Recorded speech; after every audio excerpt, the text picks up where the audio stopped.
2022 Cass County Commission meeting to order. Roll call, please. Commissioner Sherling? Here. Commissioner Breitling? Here. Commissioner Peterson? Here. Commissioner Steen? Here. Commissioner Capitan? Here. All present. Taylor, lead us in the Pledge of Allegiance. I pledge allegiance to the flag of the United States of America and to the republic for which it stands, one nation, under God, indivisible, with liberty and justice for all. Taylor? With that, we've all had a chance to review the minutes of the previous meeting. Any questions, comments, or a motion to approve? Move to approve. Motion and a second. Any discussion on the motion?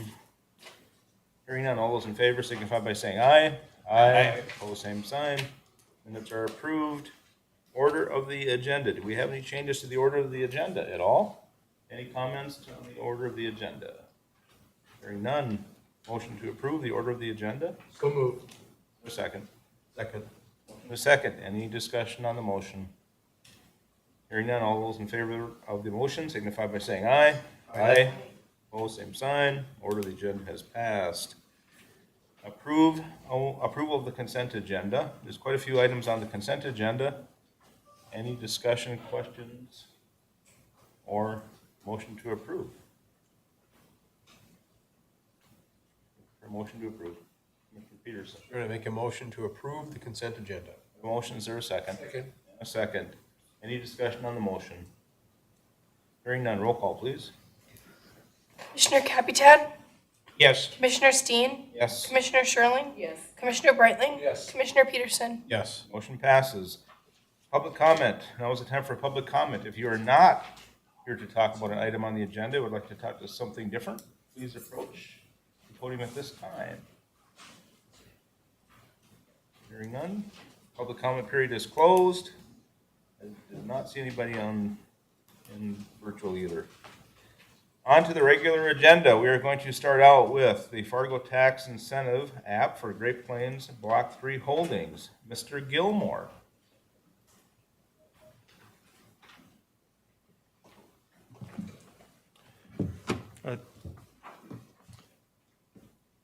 Thank you. Robert is passing out some information and just to show a map of the location of this project. What we're talking about is a piece of property along 2nd Street, just north of 4th Avenue North. You'll see on the map there are actually 2 lots. The project would be on both of those lots. The northern parcel is owned now by the city of Fargo. The southern one is owned by a downtown investment fund that Kilbourne Group has been managing. The city approved an agreement that not just approved a tax increment financing assistance for this, but it was also a sales agreement for that old warehouse site on the north side of the property. That was purchased by the city with Diversion Authority funds some years ago while in order to build the flood wall. They moved 2nd Street over and demolished a portion of that warehouse. And so what we're selling is a remnant of that property that was purchased by the, again, by the Diversion Authority in the name of the city. The Diversion Authority did require us to get their permission to sell the property, and they've given that permission to us.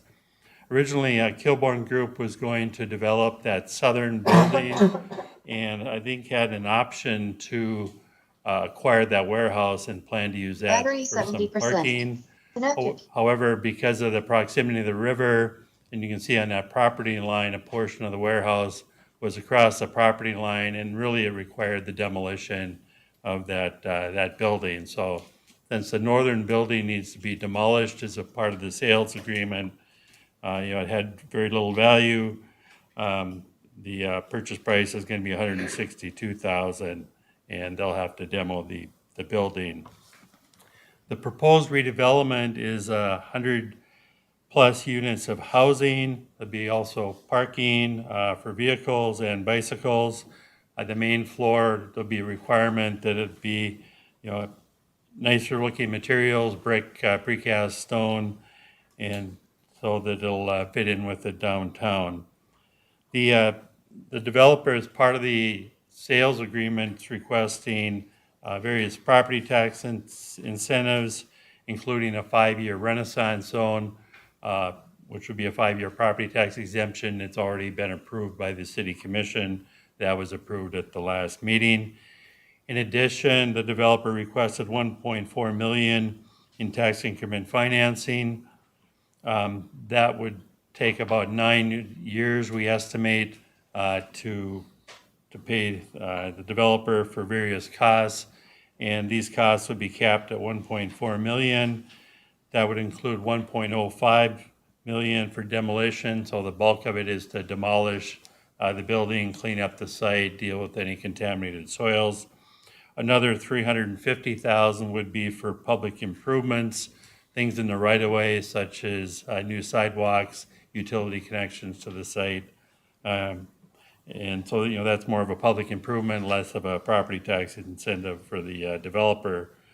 As part of the agreement, they're providing an easement on the property, so there'll still be public access for emergency vehicles along the north side of the property. And the city is providing some encroachment into the public space for some outside parking. The plan is to try to start this fall. That's going to depend on availability of contractors and financing, but certainly would start next year at the latest and be completed by the end of 2025. Again, the City Commission has approved the developers agreement, which would provide the $1.4 million in tax increment financing assistance to the developer, and we're requesting that the county participate in that property tax exemption. Be happy to answer any questions. Keith Lear from Kilbourne Group is here if you have any questions on the financing. I should note on the $1.4 million, I know in the past you've expressed some concern about land write-down, and there is no land write-down at all in this request. Any questions from Mr. Gilmore at this point? Any questions? Commissioner Peterson? Mr. Chair, I looked at the email we just got here a couple hours ago. I don't know if you've had a chance to review it, Mr. Chairman, but. I have not. Okay. And I don't know to what degree, this is a question more for Mr. Gilmore too, for that matter. Yeah. There were some finances, they obviously want to keep it confidential, as we always are asked to do to some degree. No one else has seen these, Mr. Wilson, Mr. Chair. I have questions on this stuff. I actually asked for them, that's why we Understood. have them, yep. But it's only you and I have seen them, so how? If I can, first, I probably should have addressed that, is that what we do is we have our financial advisor review their finances to determine whether or not they really need the money. That report is in your report. So, I don't try to comb through the financials to say, is this rate of return accurate? Is it too much? Is it too little? We rely on our financial advisor for that, and they came to the conclusion that without the public assistance, the project would not be feasible to attract either the bank financing or the private sector investment. Keith is here. As far as what should be made public, I guess that would be up to Kilbourne Group to answer any of your questions. But And Mr. Gilmore, you and I have disagreed on this in the past, just because some person in Minneapolis says something, I look at, it's my job to go through them line by line, and not to be disparaging, but there's things in here, again, I don't want to breach any confidentiality, but you can guess what I'm looking at, what do I do for a living? And looking at that going, you don't need that much money to do this. So between that and the development, this is what I do. So I'm looking at this, and some auditor in Minneapolis says super, but these are some big numbers. And if you parse those numbers down, I'm just going to say this. There's a 7.5% architectural fee. I would dream of that. I can't fathom. I've been in the industry for 25 years. I've never seen a 7.5% fee, and maybe I'm just bad at business. But it's actually more than that. Actually, it's 7.4 5.2. So, yeah, if you're charging that, then you have developer fees on top of that, you gotta look at the detail and everything else, but, yeah, if you pay way too much for stuff, you don't need our money. So, there, it's no more cut and dry than that, it's just, that's what it is. And like I told her, investors prior with the, Edge Artist Flats, same thing. You know, whether they own the architectural firm, they own the development, they're spending all this money in a circle, I don't know how they get there. But good for them, but if you need your neighbor's money, you should not be paying accelerated fees. You should be aggressive in your fees, like ridiculously aggressive, and that's not what I'm seeing here. So no. Nope. If you want to have Keith respond to any of the questions on those. We haven't questioned yet, but that's some comments, but. Again, it's not, Mr. Chair, if I may, it's not fair to, no one else knows what we're talking about. Well, that's, I'm asking if there's any other questions from any of the other commissioners at this point.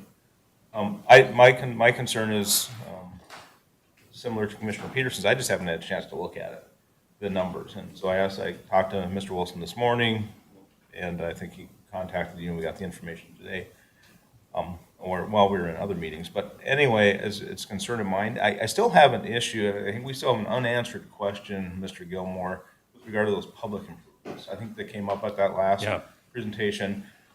We have an opinion, I think, from Eric, and we haven't had a chance to look at that either. And again, there's 300 and some odd thousand of public improvements in this project as well. Same question. We're sitting here going, how does that work for this project? And I know there's one opinion out there, and so I have a difficult time. I'm not saying the project is terrible. I just don't know enough about it because we got some information so late on it, and I would be remiss to suggest we just move ahead with that. But there's 5 of us here, and so we get to decide what we want to do. But I would prefer to have more time to look at this than what we've had. That's my 2 cents. Commissioner Capitan? I like the looks of the project, and not a problem there. But I do, I go along with the other 2 commissioners in the fact that we just got this email, and I'd really like to have more time to decipher it. And I'm also concerned about, the county paying for public improvements. Like the last one where we're going to pay for a street that should be a city problem, not Cass County's. But yeah, we gotta have more time to decipher this whole thing before we can come back. Mr. Breitling? I have a question. In reviewing the project financing statement, there's some language I'll read it for you. Following stabilization of the project, the developer will add an additional $4 million plus to the financing in order to repay equity investment.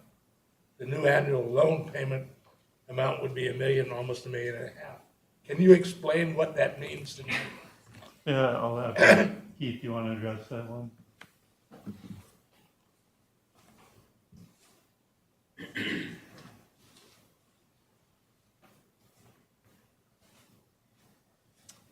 Good afternoon. I'm Keith Lear with Kilborn Group.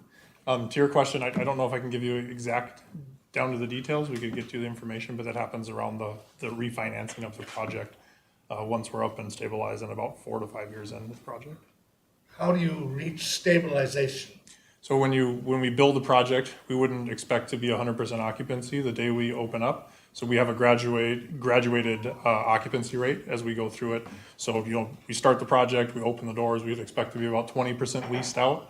And then over the course of usually up into about 2 years, or about the second year of full operation, then we consider ourselves 95% occupied, and that would be a stabilized rate. So it kind of goes back to one of my questions, and it would all show up in the cash flow, but I haven't had even a chance to look at that yet, so it's kind of difficult for me to understand what that is, but if I can maybe try to understand. So at point in time where the project receives or basically establishes debt service coverage of greater than 1.2 probably, you'll start repaying the equity piece. And that then, correct? Yes. Okay. And then, so that then is basically part of the repayment or part of the use of the TIF going forward, so the equity can come out of the project. I mean, that's the way I understand it. Yes. So the equity doesn't stay in the project very long. A portion of the equity comes out at that point, right?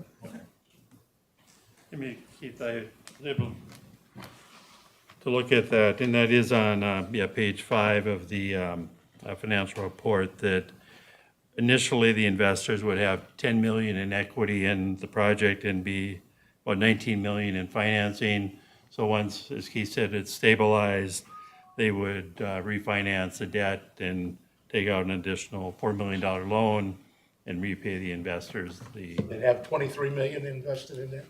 Then there'd be 23 million in a loan, and then the remaining 6 million in equity from the investors versus the 10 million, so, I mean, that's a lot of equity in a project. yeah, still a lot of equity. Yep. So, we have any more questions? If not, we have Mr. Peterson. Yeah, so I'm supportive. Again, what Kilgore does every time is amazing. You guys put together projects that are needful and they look good aesthetically, right? And I think they're functional. The struggle I'm having obviously is the participation of our neighbors in this project. So I'm just making clear, I am not against this project at all. I love the Renaissance Zone. I'm all for it. Get it. Use it every time. I've used it myself. Perfect. It's when we start spinning all these additional years on top of it, the rest of us just have to pay, right? It's not only the infrastructure needs, we all have things like that. That's what's waiting for me. And again, I look at the things that some of us are privy to and say, well, yeah, cut that in half and we're halfway there. And the architects are still making money on this, engineers still making money on this. We've been doing this 25 years. Everybody's happy. No, they're not getting brand new cars and new houses out of the deal, but they're still cash flowing hard. And if they're not, you need to hire me to run their business for them. So, I want to make sure everybody makes money, but I want to make sure that I don't have to pay for it. So, all for the project, it's a matter of the methodology behind it. Anything else at this point? So we have 3 options here. One is to participate, one is not to participate, and the third item is to participate, perhaps, but renegotiate some of the terms, which we've used often in the past. So, unless there's any other discussion or questions, looking for a motion. Mr. Peterson. Sure. We're limited by the calendar again here too, right? We have to act basically in one of these motions. You have to you have to respond within 30 days. That's- You are doing that today. That's the constraints that was coming up. I mean, we're at T-minus hardly any days. With your third. Couple of days. With your third option of a motion there. That's that's response, yes, that's why I mentioned all 3. It's the third item that would grant us some leeway to negotiate. Yes, it does. I would so move. Motion to, and I was gonna read the motion, move to not participate in the request for a tax exempt finance district in the city of Fargo submitted by the Great Plains Block 3 Holdings LLC to assist with redevelopment of a property located at 419 4th Street North and 225 4th Avenue North for up to a 15-year period, and to negotiate the terms of the property tax incentive as described in North Dakota Century Code Chapter 40-05-24. That is the motion. Second. And there's a second. Any discussion on motion? Mr. Peterson. Thank you, Mr. Chairman. Yeah, I think there's a middle ground we can get to make sure Kilgore is not, over-investing, because again, I've said this before, but just for the record again, so we haven't heard this. There's a cost to the public at large for greenfield development too. And that's what we often fail to acknowledge, where yes, it's cheaper for us, the taxpayers, because it's as simple as, having some developer pay all the assessments and build up in the middle of nowhere, but it's also the cost of fire protection, snow removal, garbage, and all those things that spiral too. So that's why rationalization mind always for the Renaissance of it. There's a benefit to us. And I do think there's a benefit to us to this project being an infill project. But again, I'm struggling with the proportion of it, but I do think there's an overall we can get where you're comfortable, we're comfortable, and we can push forward. So there we go. Can I comment to that, or just, I appreciate the dialogue. Yes, there's a lot of detail even beyond this summary, the kind of quick summary that I put together this morning. So it'd be great to be able to talk to you, understand what additional information you need. There's a lot of extra geotech on this site because of the retaining wall and the flood zone and some of those types of things. So as you guys understand that information more, we'd be happy to present that and then sort of reconvene and make a fully informed decision on the project. And that's why I think there's no ground. Right. Yeah, normally it's just trying to be on this is like, not a straight no, close. But I think I'm more leaning towards something greater than Sure. been supported in the past because of those things. And Sure. again, we just got this a couple hours ago. It's just what it is. Understood. Yep. You know, so I think that I'm comfortable with the motion. I'm comfortable supporting the project to some degree. Some of you got it. That's my biggest problem, Commissioner, is that there's that void. Any further discussion on the motion? Any further discussion? Roll call, please. Commissioner Peterson? Yes. Commissioner Steen? Yes. Commissioner Capitan? Yes. Commissioner Sherling? Yes. Commissioner Brightling? Yes. Passes. Thank you very much. Appreciate it. Just gonna grab a mic from Robert. Are we all taking a big breath now, Mr. Fricazzi?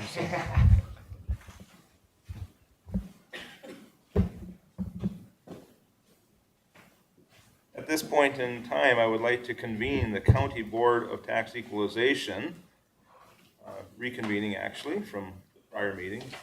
And Mr. Fricazzi, I am going to turn this over to you to primarily present issues and speakers and people in the audience. All right. Well, thank you, Chairman Steen. Yeah, during the last 2 weeks, our office has obviously done a lot of work in analyzing all the information that was presented and going through these properties in detail to come across a recommendation that we feel confident in. And these were all analyzed. There's a summary provided for each one, and I'll go through this in more detail. So we'll kind of start like we did at the city or the County Board of Equalization, and we'll start with the city of Fargo. And if there is anybody representing any of these properties as we go through it, I'll ask that they come forward first and kind of go through any last comments they may have, and then I'll proceed with mine. And just for the people who are looking electronically, Taylor sent this up, so on each of these items, there's a page number indicated. If you click on that page number, there's a link that takes you to that document within the file that we have. That is correct. Thanks for pointing that out. It'll be online? Okay. Okay. We So. can do it on your computer as well, so, okay. Yep, so the first follow-up is on the Amazon appeal. And I did speak with the representative. He called me on early Friday. We had a little bit of conversation. I kind of explained a little bit about basically what I have summarized here. As we know, they're requesting the valuation of the facility to be dropped to $96 million, around that range, and the city of Fargo has a valuation of $119,401,800. So my review basically consisted of two things, because that was what was brought to light at the meeting. It was two different opinions of quality. The one presented by James Polanetsky, who's representing Amazon, and an opinion of quality that the city of Fargo feels confident in. And the other issue was dealing with the mezzanine or the racking system, which they brought up, which they feel is personal property. So did a dive into everything, some of the statute on personal property, and it just led me to have more questions that I brought up to the state, basically. And I'm showing them here on the screen, but the big one that it just brought more concern to me was, are items essential for the support of such structures or buildings? I feel no at the time, but I had a good conversation with the city of Fargo on this, and we kind of discussed, well, that would almost seem that every mezzanine should be personal property, and we don't feel that was the intent of it. So I did reach out to the state for further analysis with that particular question. I don't feel comfortable making the mezzanine alone is valued about $4.5 million, and I wouldn't feel comfortable making a reduction in value unless I knew 100% that that's the correct way to go. So unfortunately, it's going to take a lot more time for them to dig up some old case law. They're going to have to review some old State Board of Equalization minutes just to see if they can find anything supporting one way or another. We just won't have an answer in time for this. So I would just recommend at this point retaining that current value, and they can proceed further with their analysis, but I'll be very clear, if I do get feedback from the state, I will, regardless of what path the Amazon decides to go, I'll notify the city of Fargo of what I found so they can use that in their analysis. When it comes to the quality of the place, though, I did have both parties walk me through why they feel it should be one way or another. And I also compared it with, when I toured the facility, what they said was their most similar property, and that's an Amazon facility in Beloit, Wisconsin. Now, they actually are using the Marshall and Swift valuation service, which the city of Fargo uses in the appellant, and they actually have it at good quality. So I think this at above, I have no issue with the quality that Fargo has on it. I think it's very fair for a structure of this nature. So for those reasons, for now, I'm asking that we retain the current value, current 2022 value for Amazon. Any questions for Mr. Fricassi? Mr. Peterson? Thank you, Mr. Chairman. Maybe a point of clarification, they still have the ability to appeal to the state too, right? So as this interpretation goes, we solve it, we say maintain, but they can still, whatever comes of this, Yeah, can still be utilized at Bismarck. that's correct, sir. Yep. Just checking. Thank you. Any other questions? Or motion? You want to go? You want to go Let's just do each city one. by city or item by item? Item by item. Okay. Motion to approve. Is there a second? Is there a second? Second. Motion is second. Any discussion on the motion? Any discussion? Roll call. Commissioner Brightling, Yes. Commissioner Peterson, Yes. Commissioner Steen, Yes. Commissioner Caputan, Yes. Commissioner Sherling. Yes. Motion passes. For you next time. Next item. All right, next item is 4 points by Sheridan, and I was not notified that anybody would be attending, so I don't expect anybody on their behalf. But is there anybody online? I'm not seeing that Didn't see myself. anybody. Okay. All right, so if we remember with this one, this property sold for $9.1 million in 2019. They're requesting a valuation of $3,272,000 based off just 1 year income stream alone. As you know, for income approach analysis, we usually would request 3 years of income to kind of see what's going on. Obviously, during the COVID years, there's going to see a lot of similar properties having those same issues, but I feel through just their sale price alone, I'm confident in the valuation the city of Fargo has on it. And I know I was speaking with the owners there on site, or not the owners, sorry, one of the managers on site. They did get a contract for the upcoming years with BNSF for 2 years. So I think that'll help utilize any of those vacancy issues they may have had. But through my analysis, though, I'm comfortable with the valuation that City of Fargo has on there of $6,134,500, and I ask that we retain that value as we move forward. Any questions for Mr. Fricassi? Or a motion? Mr. Captain? Thank you, Mr. Chairman. I move we retain the current value for the 4 points by Sheridan. Is there a second? Second. And a second. Any discussion on the motion? Roll call, please.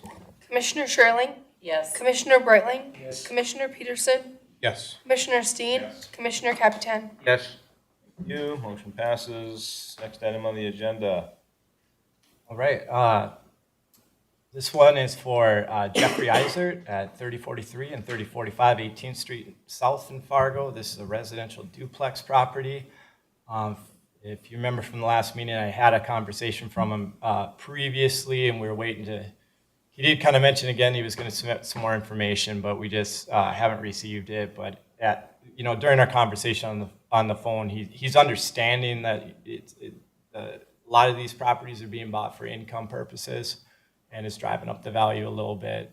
But his main concern was, people using this for a single family purpose, they're just not typically going to spend that much. But we have to analyze the whole market and what things are selling for in all avenues. And I feel the City of Fargo, with the information presented previously on their sales comparison approach, in their independent review of the property, I think they have it valued appropriately at $238,200. So again, with that one, I ask that we retain the current value for Mr. Eisert's property. questions for Mr. Fracassi? Any questions? So moved. On a motion, thank you. Second. Second. Any discussion on the motion? Roll call, please. Commissioner Steen? Yes. Commissioner Capitan? Yes. Commissioner Brightling? Yes. Commissioner Peterson? Yes. Commissioner Sherling? Yes. Motion passes. Next item. Okay, the next item is for Gary Anderson. He was power of attorney for his mom, and this is a review of his property at 918 11th Avenue North. So Mr. Haley and I were actually able to review his property on site. I think it was last week, Thursday or Wednesday, so that's why I wasn't able to put my full summary together, but I appreciate James from the city of Fargo putting together basically what we summarized together after the review. We did, once inside the property and once we finished measuring and completing our analysis, there was a substantial amount of deferred maintenance that existed in this house. That's not typical that we see in the market. And we both kind of agreed that there definitely needs to be a condition adjustment to the property. Based off their model, it would put it at fair condition, which in turn, it dropped the value considerably down to $127,200. The main thing that I'm concerned with is just that this is valued equitably. So if the exact same house across the street has same deferred maintenance issues, and that's at fair condition, that would have that exact same value. So that's the main thing I'm concerned with today is just that equity portion. Even though personally, maybe from a sales point, that might, I think it would bring in more, but from an equity point, based on how their system's modeled, similar properties of similar types would carry that same valuation. So for those reasons, I ask that we retain the current value, or that we that we reduce the value of the property to $127,200 for the 2022 tax year. Any questions for Mr. Fracassi? Or a motion? I move that we reduce the value for 2022 tax year. 127,200. 127,200. All right, a motion. Is there a second? Second. And a second. Any discussion on the motion? Commissioner Peterson? I think, Mr. Chairman, question for our team members that walk through the space. Is it safe? When we're depreciating by a third, and obviously we don't have anything more than inspections to review, and it's not like a commercial property typically that gets a review on a regular basis regarding fire extinguishers, egress. Is the space safe? The main problems I saw, I guess, basement-wise, was some bowing of the concrete there, so some structural problems with that. From a safety point, though, it's habitable, though. If they were to, usually if a property is uninhabitable, it's going to drop below that fair condition, so it is still livable, in my opinion, but it definitely has an extreme amount of deferred maintenance to the property. And I don't know if you have any further comments that you feel necessary, or?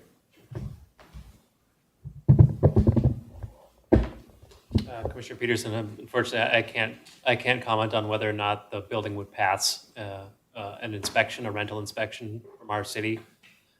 From what I've seen people living in homes that are in similar condition to this one. And from what I see in the market, this would probably be the most likely value that somebody would pay for it in its current condition. Okay, I understand. You're in a tough spot, but you understand my concerns. Okay, thank you. Mr. Capitan? Could you give me an example of your excessive deferred maintenance? Are we talking about painting or are we talking about rotting material? Sure, Commissioner Capitan.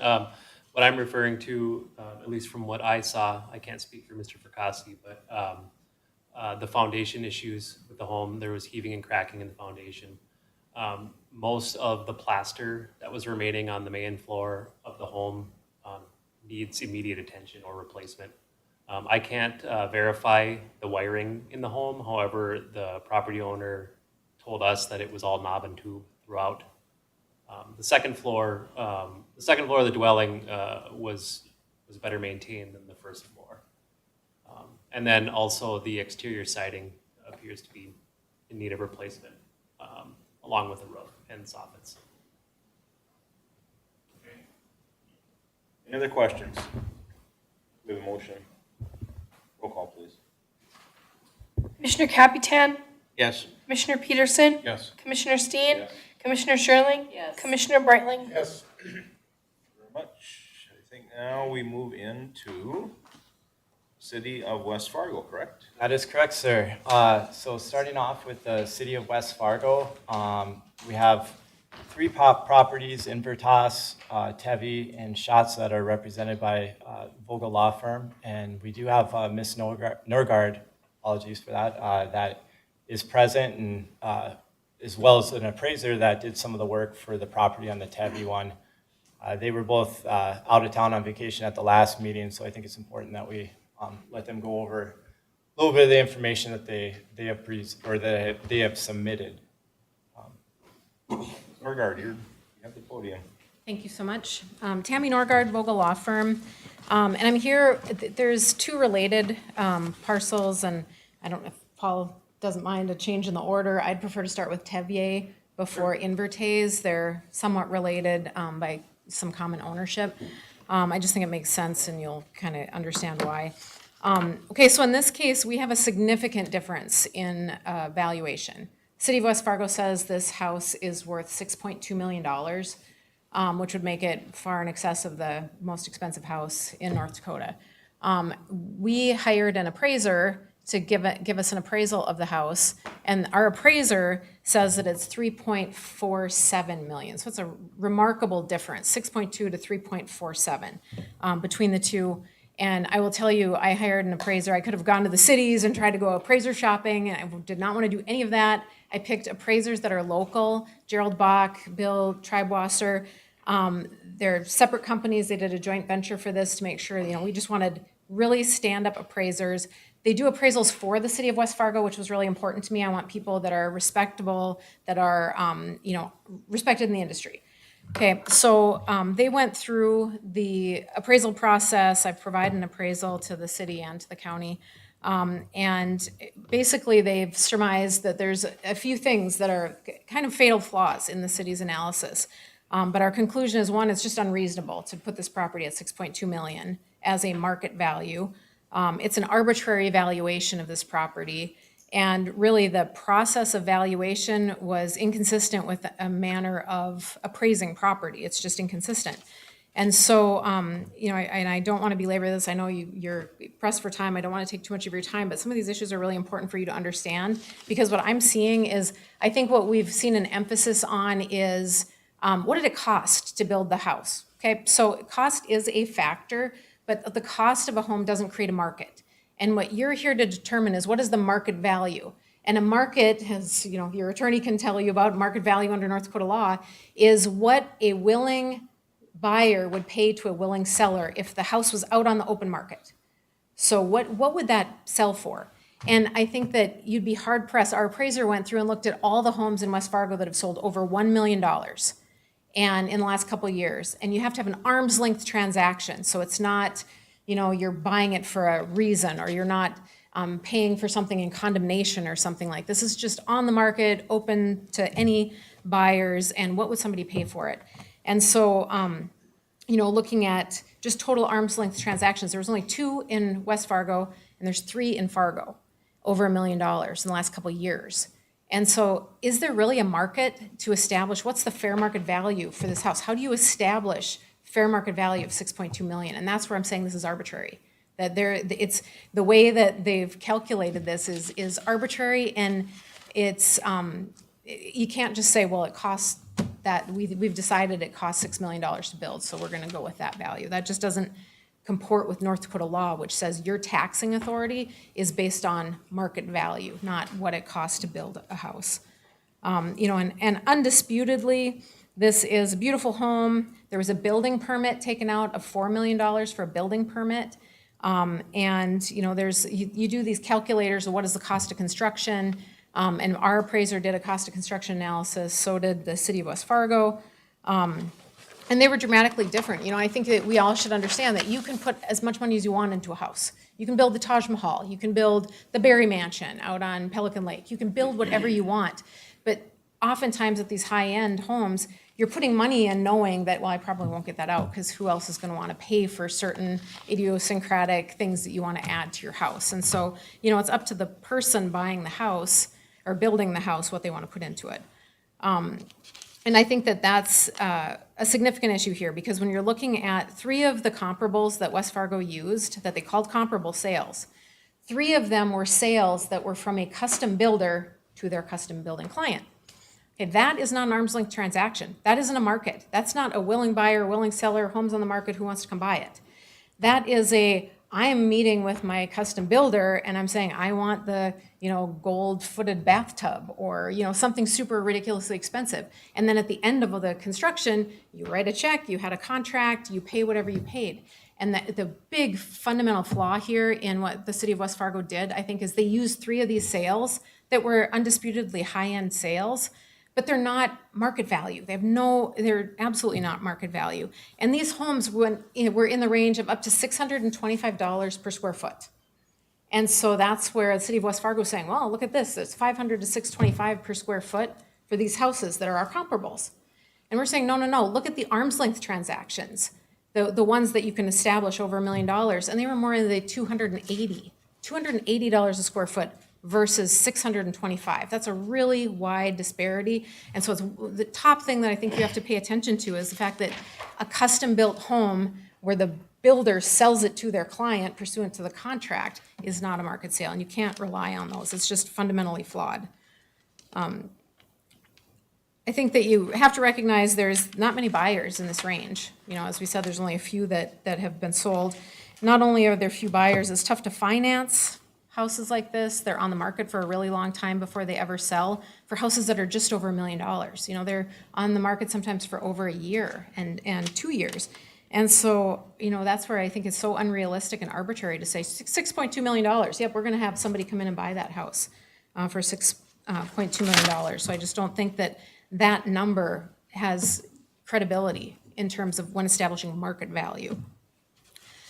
One of the other things that I think has been missed here is the concept of economic depreciation. And this kind of gets factored in, and I have Gerald Bacchus here. If any of you have questions about any of these concepts, he'd be more than willing to talk to you about it or answer any questions. But usually with the comparable sales, you look at a number of different properties that have sold. How do they compare to the subject property? If one's bigger, it gets adjusted. If one's in a better area, better, on the river, well, then there's an adjustment up for something like that. So they try to put it to be comparable. That's why they're comparable sales. And some of these comparables are adjusted just a dramatic, 300 times what the actual sale was. Like, okay, we have the sale for $1 million, not 300 times. If you have a sale for like $1 to $2 million, and then they're saying, well, we're going to adjust it for this, and this, and that means that you triple the actual sale price. You go from 1 million to 6 million. You go from 2 million to 6 million, and that's how we got to 6 million. It just doesn't make sense that it's not a comparable when you have to adjust it by doubling or tripling the cost of it. A comparable is like, well, this one's $20,000 higher because they just have a wider lot or something like that. That's the adjustments. And so it doesn't sit right that these are actual comparables. The economic depreciation issue is an important one. That's where you look at, and what our appraiser did is he went through, what do people pay per bedroom? What do people pay per square foot? And then they did some analysis to see, really, sure, you have a new construction cost, but the actual sale price is usually much lower than that. Then the replacement cost new, and so he did a lot of analysis and what are people willing to pay for bedrooms, and in that he found a significant reduction. So he started with replacement cost new, but there is a reduction for economic depreciation, and it seems like the city of West Fargo really didn't apply that much. They just said, well, building permit, cost of construction, so this is what you get, 6.2. And a big component of that is there's things like an indoor swimming pool and a big sports court, and you think about the construction costs that go to that, so that's in West Fargo's analysis of what it cost or what the value that West Fargo says is there.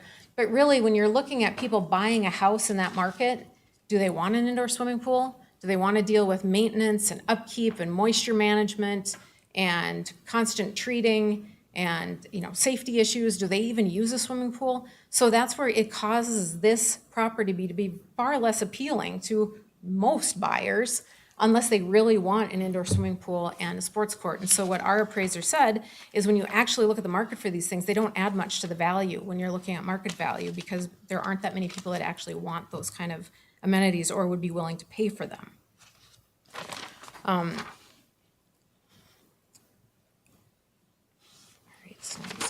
And so that's really it sums up what we are looking at. We have a very credible appraisal. I haven't seen any real complaints about our appraisal saying, no, they did this wrong. I haven't heard that. I haven't heard it at all. And so it's hard for me to understand how that can't be the market value when you have people who have an industry and a professionalism based on identifying market value. And we have this and we've presented it. And I just don't think there's sufficient information that would say this is just wrong, they did this all wrong. So that's my comments on Tevier. I don't know if you want to talk about that or if we should go to Invertase first. I suppose, should we, How do you want to do it, Paul? yeah, if you just want to go through them all, then so we're not going back and forth so much, that might be easier. Okay. The next properties that I would want to talk about is Invertase. And this is 4 parcels that are immediately south of the Tevier property. So they were purchased, they were not for sale, they were not on the market. They are properties that are just south of this home. And a related company purchased these parcels. I will tell you that these 4 parcels, before they were purchased, were valued at $1.2 million collectively. Okay, after the purchase, after they were purchased by the neighbor, or a company that's related to the neighbor, it went from 1.2 to $3 million. So the valuation for tax purposes more than doubled, went up like 2.5 times just overnight. No change in use. Some of these are just single-family homes, same homeowners are living in them. No change in people, no change in use. One's a farm. It's an ag property that was purchased, part of it was purchased from a developer. The developer is, I think, paying 3 cents a square foot for his portion, and now this portion that was sold, suddenly they're getting taxed or valued at $4.30 instead of 3 cents a square foot. So all of a sudden, the value just exploded.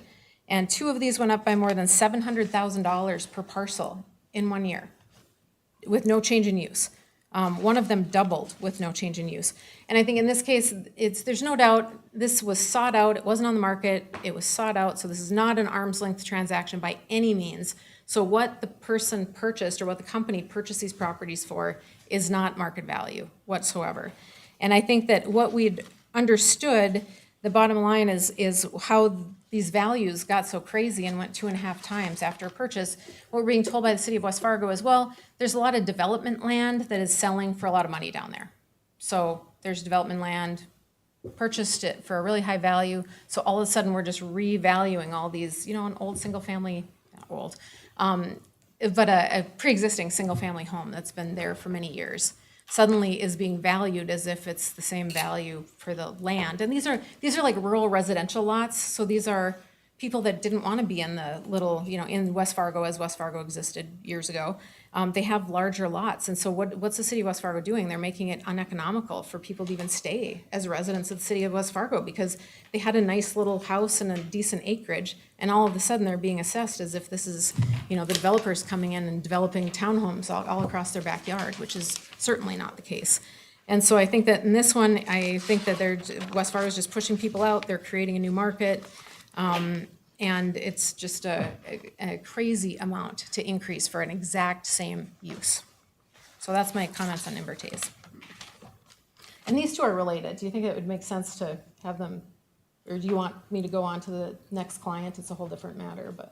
I have a question, Mr. Chairman. 1 second, I have Mr. Fricassi answer that question first. Yeah. Oh, apologies. I suppose I could just, since there's 2 separate ones, I could do the first, the Invertase and the Tevi. When to address these 2? Yep, and then we can go back and address the shots one after that. And then Mr. Capitan, Commissioner Capitan. Well, my question was, on that land that you're talking about, was that assessed or appraised at ag value or residential value? I believe that it's held by a developer. I believe it was taxed at ag value. Yeah, Well, Yeah, there and is a complete difference between ag value and residential value. I absolutely agree, but the purchase is part of the farmland and it transferred ownership. It's still in ag use. And, It's still in ag use, right, but is being developed into residential. no, no. They're all exactly the same use. Not a thing has changed. There's no development plan. Nobody's come forward with a preliminary plat saying, hey, I want to put a whole bunch of townhomes there. Not even at all. To the contrary, I would suggest that if somebody's purchasing and assembling acreage by their house, they probably don't want to put a whole bunch of townhomes, high-density homes in their So backyard. zoning has remained ag value. So far as I know, I haven't seen anything change. I can't comment as to the zoning, but the 4 properties were previously classed residential in the previous year. They were applied as residential. Yeah, there was 3 of them had residential structures on them where people were residing in. And 3 half houses, yes.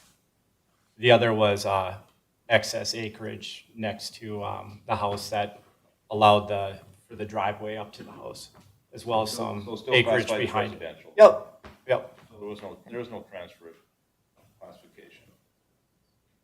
Then I must be mistaken on that one. I thought it was continued. Okay, any questions before Mr. Fracassi gives his 2 cents? Great, okay. If you want to take a seat, while Mr. Sure. Fracassi wants to feel Yep. comfortable doing that, You that's bet. great.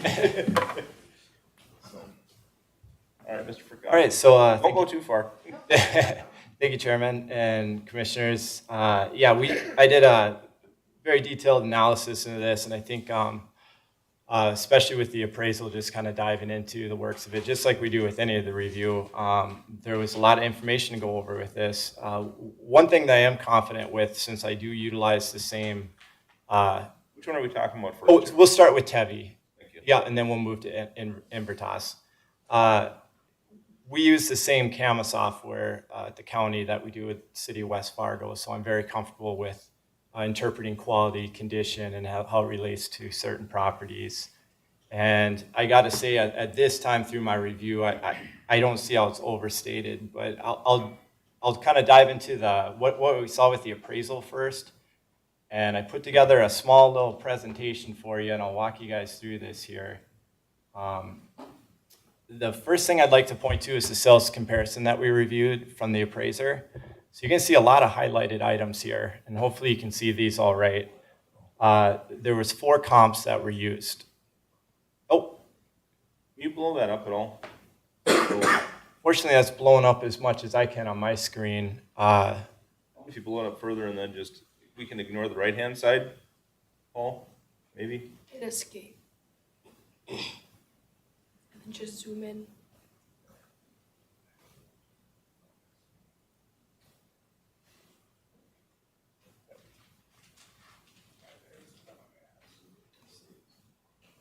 I don't know if there's a way. Huh? Yep. We're getting there.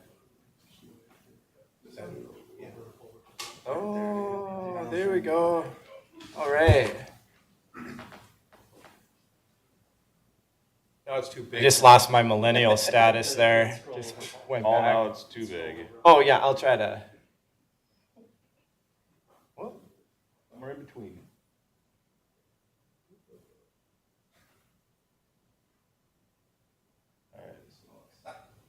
There we go. Is that better, or was it better how it was You just before? gotta scroll over. I usually slide at the bottom. There you go, brother. Okay. A little bit bigger? Okay. So anyways, where I was at, as you can see, there was 4 comps that were provided by the appraiser. Comps 1 and 4 are the same property. They were used twice for weighting. I'm not a fee appraiser myself. I typically, my analysis, I try not to use the same property, but it was used for the purposes because they felt it was a higher end property that would relate. So that's why the weighting was used, or that's why the 2 properties are on there. So as you can see on comp 1 here, there's a price of $2,348,300, as well as in comp 4. So as I dug into this, there's actually, it was just a quick claim deed that took place for this property. So there was no consideration to value actually given out. So it says right here at the bottom that I highlighted, reportment of statement of full consideration does not apply. And as you can see on the bottom part of the deed, it said the owners of the property, Eric and Amber Meary, were general partners of Merkel Investments LLLP. So basically that was just a quick claim of title from Merkel Investments LLLP to themselves. No consideration for value given, and that was used for, so we wouldn't consider that at all an arm's length transaction because there is no price. So that kind of led me to dive into stuff in more detail. Well, where did this price come from? This $2,348,300. So when I was reviewing parcel information on the West Fargo website, now I can't say for sure if this is where it came from, but the 2021 value, so last year's value was exactly $2,348,300.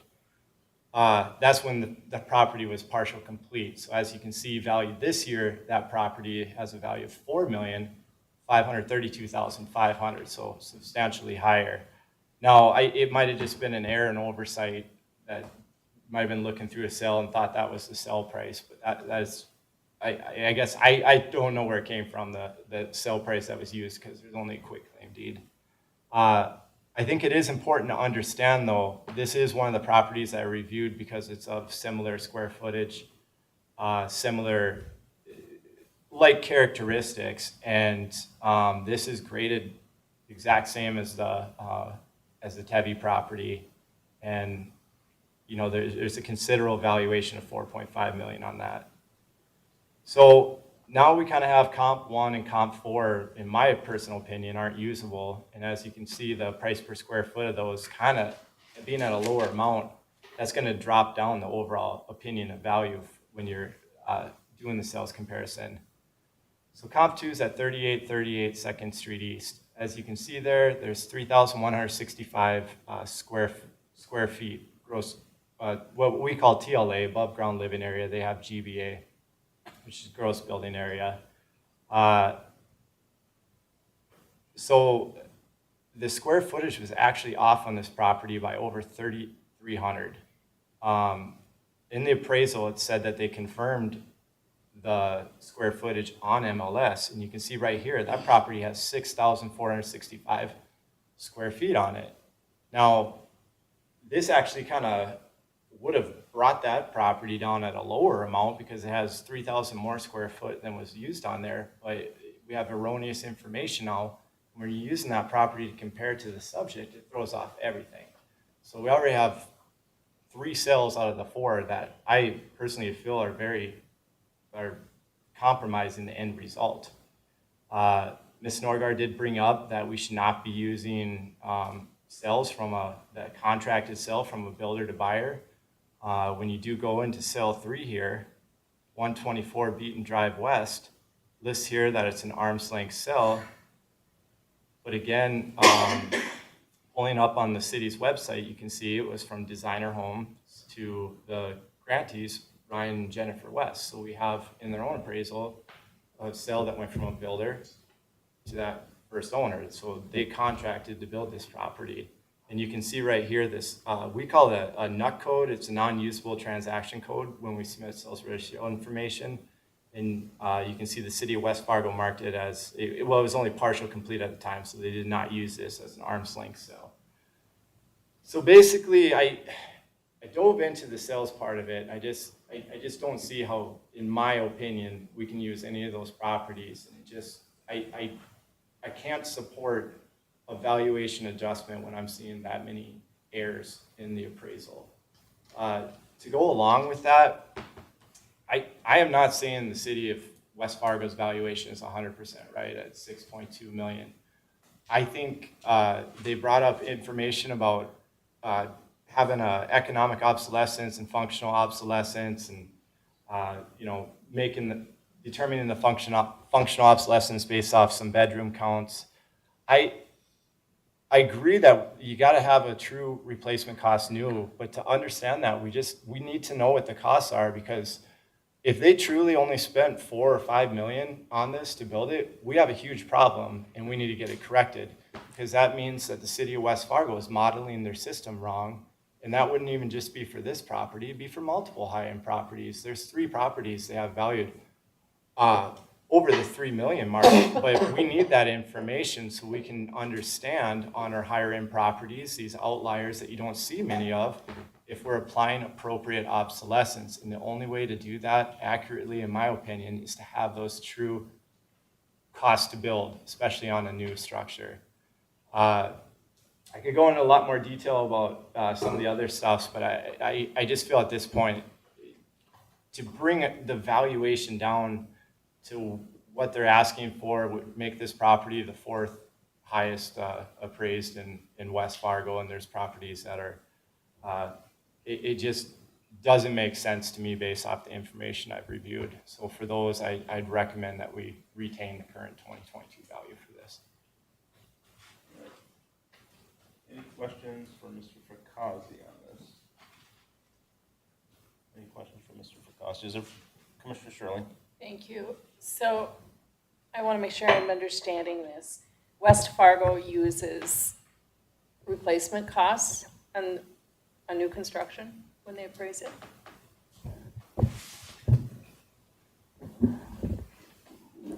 Everything starts with a replacement cost. We don't use any straight replacement cost, but everything, I mean, that is the goal, is to start with a good replacement cost so that you can determine appropriate adjustments to that based on age, location, quality. So replacement cost does play a big part in it, but that is not everything. Okay. And so do you adjust for the extras that a potential buyer isn't necessarily wanting to, I mean, you know, indoor swimming pool is not, I mean, I think that's a negative, quite frankly. That's me, because I don't want a pool in my house, but I think a lot of buyers would look at that and say, that's great, you spent that money on that, but I'm not willing to reimburse you. I mean, even on a lower end home, if you remodel the kitchen, you get some of that back, but you don't get it all back. And so I'm struggling to see, you know, just to understand how you come up with this, and I get that this is a tough one. Yeah, we make adjustments for everything that we find in the market, and you're right, you know, if you got a $200,000 house and you got a pool out back, people don't want to pay for that $200 a month in chlorine and heat and whatever else. This is kind of a different deal. You're talking about a multi-million-dollar house, and I don't know what it costs to run all that stuff. Do I know that if someone can afford that is that going to be as big an issue to them as that person in a $200,000 house with a $200 monthly bill for chlorine? I would assume not. You know, if you asked me back in 2018 who would build a house like this, I would say probably no one. So I'm not the one to answer who would buy a house like this. All I can say is this has been modeled equitably along with everything else in town. Everything has been considered as much as we can put in consideration into it, and this is the result. Thank you. I think one of the issues here, the major issue, Mr. Fracassi, is that we have 4 comps that aren't comps, based upon everything that's been on both sides of the table and discussed. In my opinion, based off my review, yeah, I would not use any of those comps. So I'm going to ask Ms. Norgard, do you disagree with anything that Paul has brought up with regard to the 4 comps? You know, I think that one of the things that that Paul is saying is that, I guess the point being, I think what we're seeing is there's things that are also overvalued by West Fargo. You know, so he's saying, well, look at what we valued, this comp that our appraiser said this is very similar, and that was 2.3 million, and then it went up to 4.5, and they said, oh, you shouldn't. Partial completion. Yep, and they said you shouldn't be using that, you know, look at our new number, which is 4.5. And I guess the point from our side of the table is, who's to say that they set 4.5 as the value?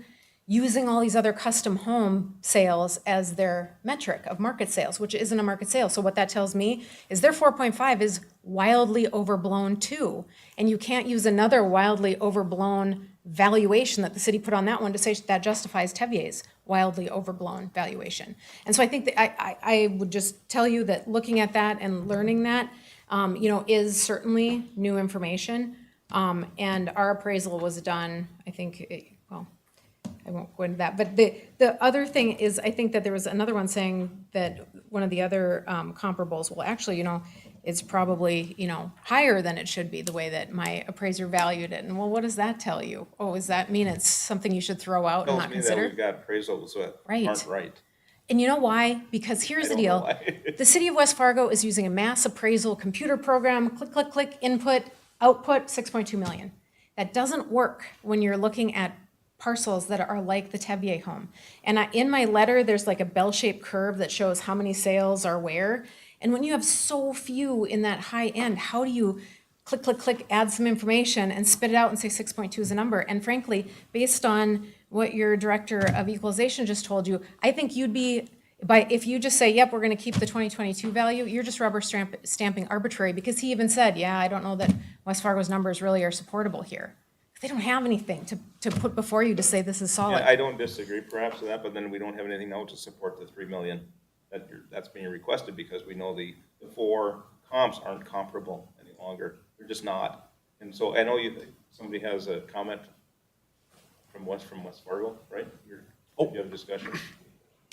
I guess from a assessment standpoint and equitability standpoint, I did request all the sales that were over $1 million in 2021, and there was 7 of them that were reviewed, and these are arm's length sales, so these are resale properties. Not from developer to Correct. And their assessment median ratio on that is 83%. So that shows typically, even on the higher end ones, they're not capturing what the market's appetite is on those.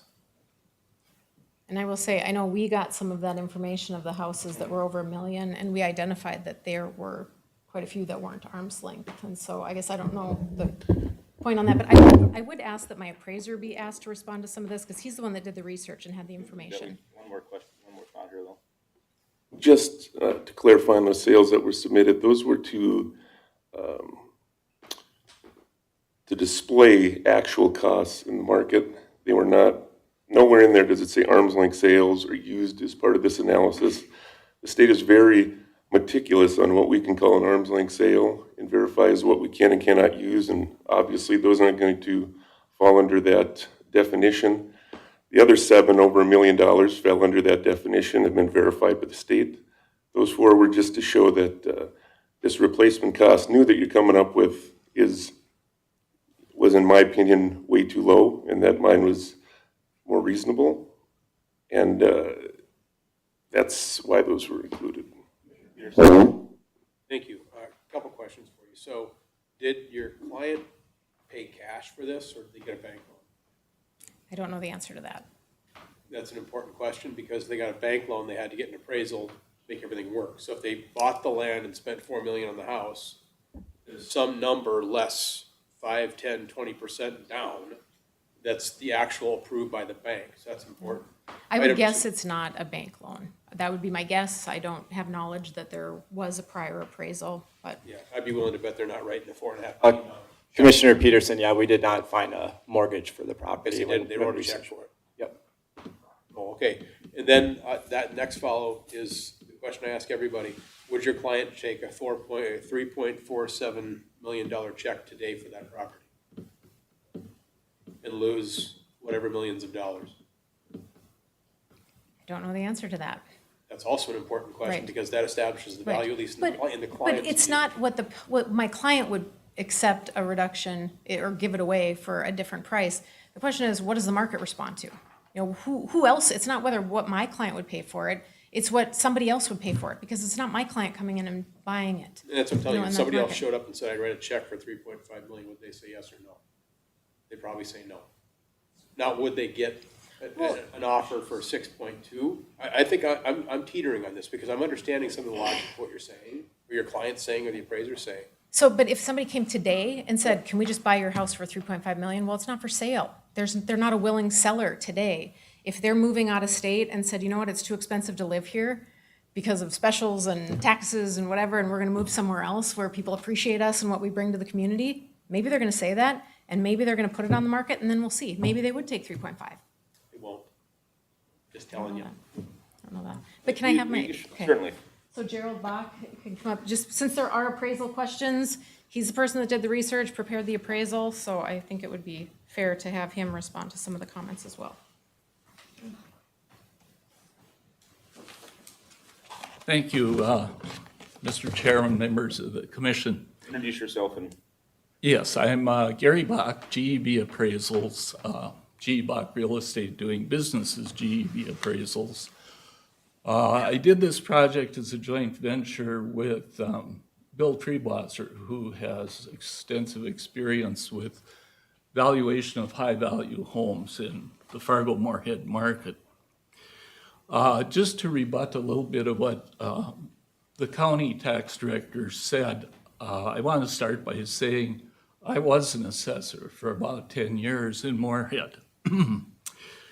My job initially was to create the system to go from paper to the computer system that we used in Moorhead back at that time. We appraised all the commercial, all the industrial. Granted, excuse me, Moorhead is not as big a city as what you have with West Fargo and Fargo, but it was a job nonetheless. And I want to state that tax assessment lives within mass appraisal. Mass appraisal lives within the bell-shaped curve of statistics.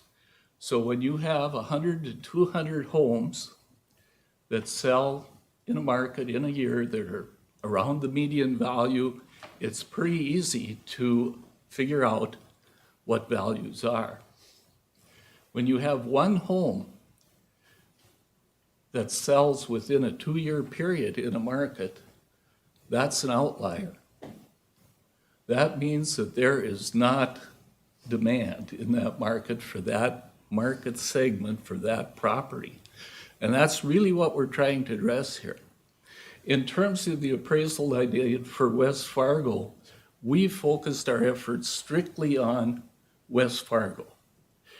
And Paul is correct. There's only one of those sales that's a legitimate sale. For purposes of analysis, we had to use some of the other assessed property. 3838 2nd Street is a property that was owned by a Blue Cross Blue Shield executive. He was transferred, very high-end home. The real estate agent indicated that that property probably cost somewhere in the neighborhood of $5 million. I could not confirm that number, but we know what it sold for, and it was on the market for a long time. And it had New Hampshire granite exterior.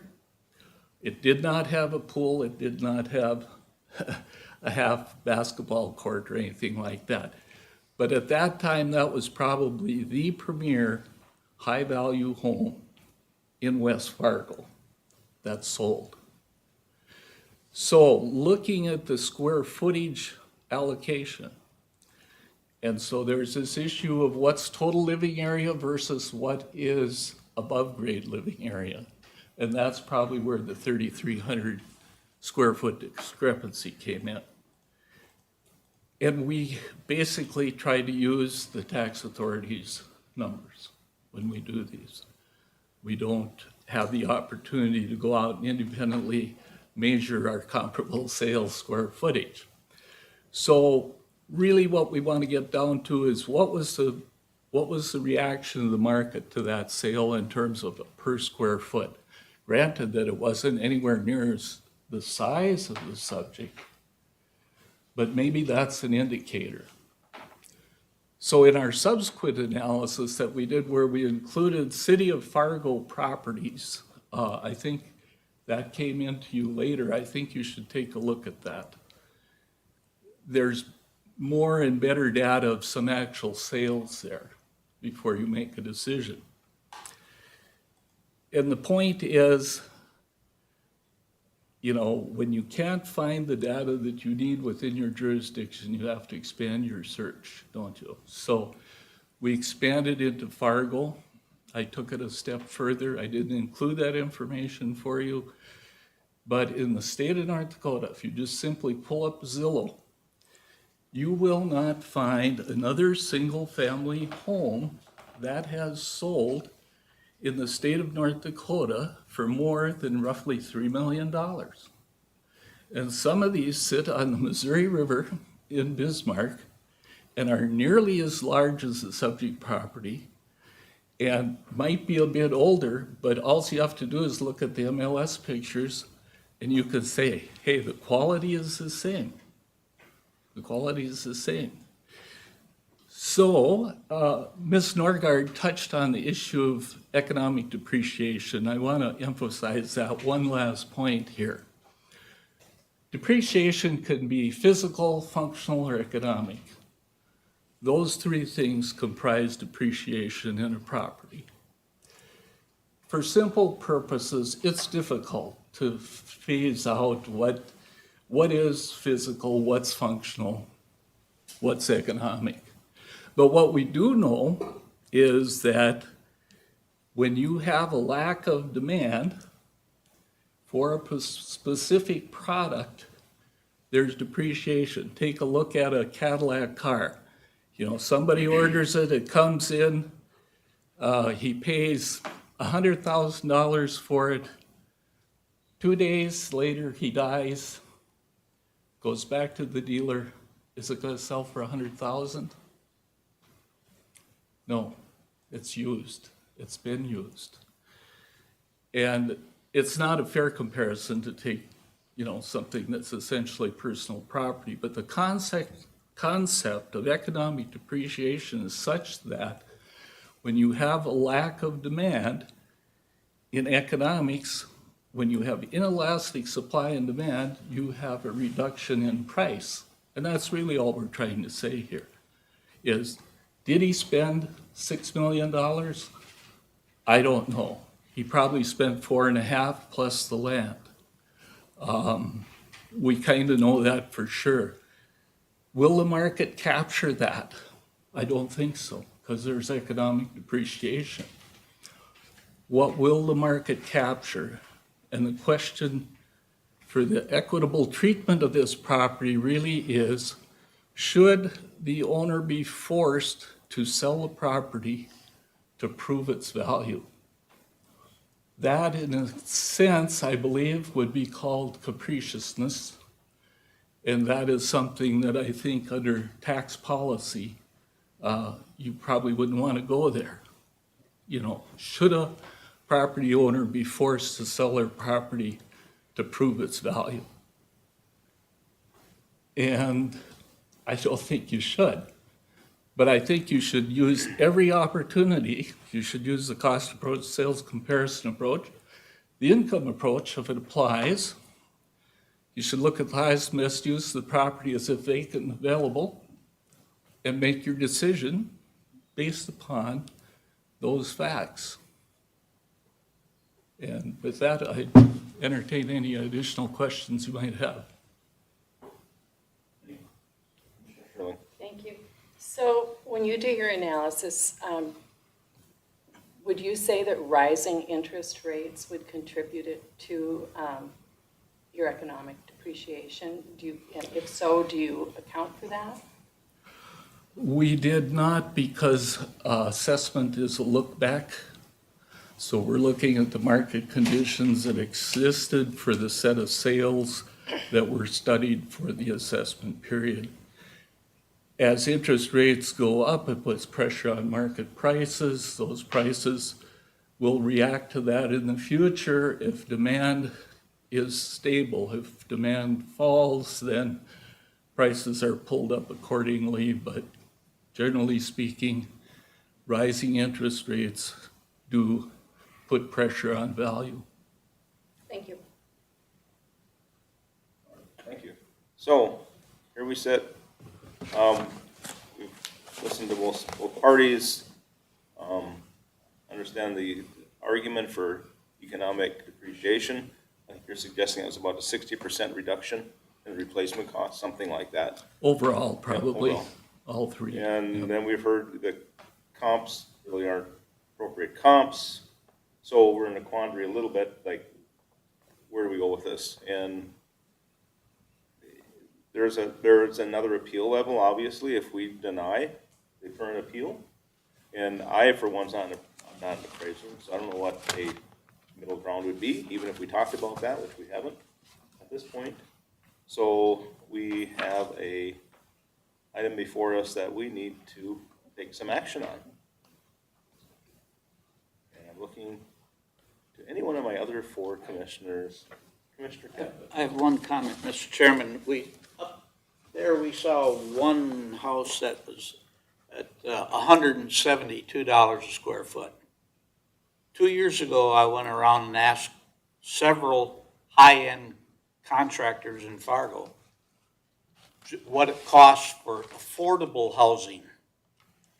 And every one of them told me it was in excess of $200 a square foot. So now you've got one up here for $172 a square foot. It doesn't make sense to me. And like you, I was in the appraisal business for 23 years at the city of Fargo. Sure. So it's, Well, I think our conclusion of value is well over 200,000 for this property, or $200 a square foot for this property. Closer to three. yeah, I hope it would be. Yeah. It's yeah, three. it was- Closer It's to like $400 to $500 $287, a square foot. Yeah, In terms of like what it was built for or what it's valued at. Currently to purchase. I mean, that's where, again, What it would- there's a difference. What it would cost to build. Yeah. yeah. Yeah. So anyway, I'm looking to, Commissioner, we can either deny the appeal, obviously you got avenues past that. We can accept the appeal and ignore what our appraisers have said. That's our two options. Because I certainly don't think we have an option in the middle of setting some arbitrary number from our commission. So, Well, I agree with Ms. Norgard when it comes to the fact that, you know, swimming pools are not a big deal. You got to find the right person who wants to buy the house that's willing to take care of and babysit that. That's like having a dog. You know, if you want to go someplace, you got to put your dog in a home or something, unless you take it with you. But you got to find somebody to babysit your swimming pool if you're going to be gone for 2 or 3 weeks. So, yeah, swimming pools, cost to construct and the cost of selling it are, a lot of people just fill in the hole. But aside from that, I don't know. Mr. Fricassi, the TLA on this property, what did it include?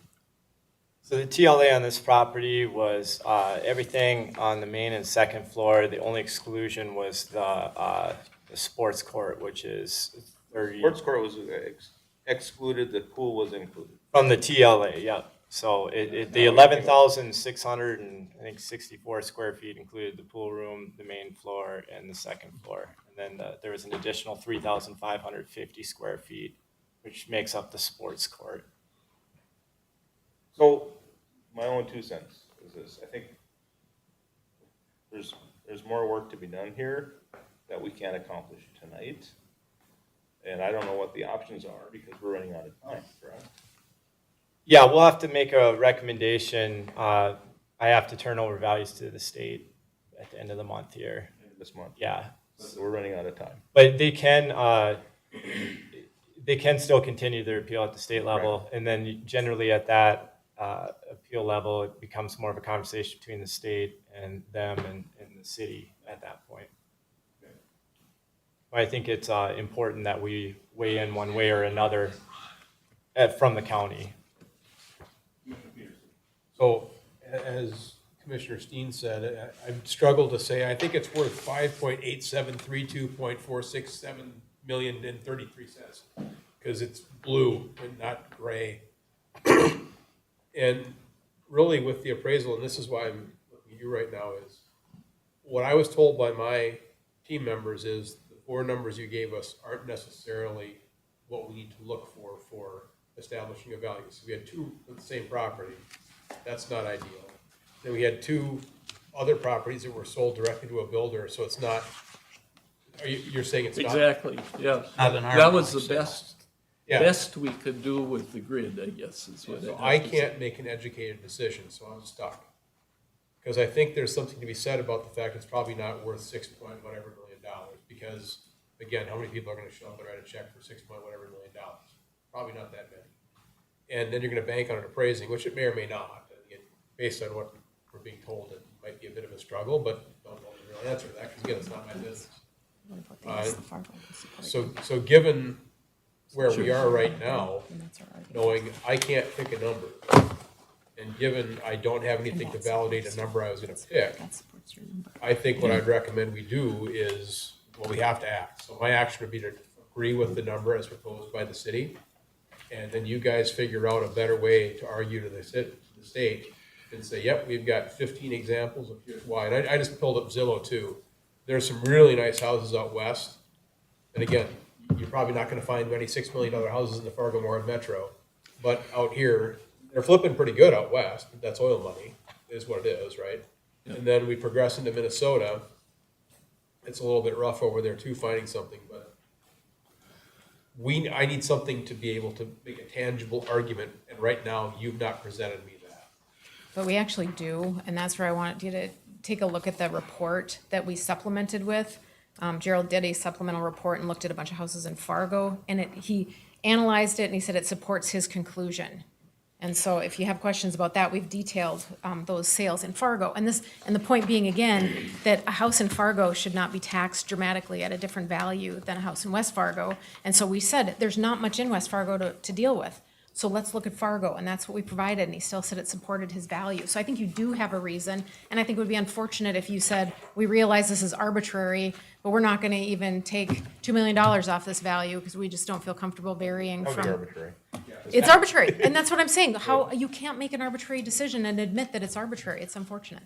But I think you So, have that information. What I think, and I'm not sure that these supplements, we've already read 240 pages or whatever. We got some additional pages on top of that. I personally haven't read it. I'm assuming our tax department has. I read the first 240 or whatever it was.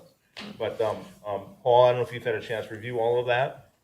Yeah, I've looked through the information. I wasn't able to get through every page of what was provided on Friday, the extra 126 pages or whatever, But so perhaps an option would be at this point, I don't have a motion here, but an option at this point would be to accept your recommendation. We have, 10 days to the end of the month? Unless you come up with something different you'd like to present to the county commission in a timely manner, which we could act on. I don't know how that works, but Special meeting. I know, we can do that. So that would be a suggested motion for someone to make here. Because I guess I should say too, I'm on vacation after after Friday this week, but it gives you 4 days. 4 days. So anyway, I don't know And we what else have to do these here other than comparables. just deny it and go on. We I have have them it. all addressed. Yeah, and I have a daughter that's getting married, so I'm in no better shape. So I don't than have he any is. other option, but we need to make a decision. We're just sitting here kind of twiddling our thumbs at this point. If there would be a way that the commission could take a look at the information that was presented to Tammy,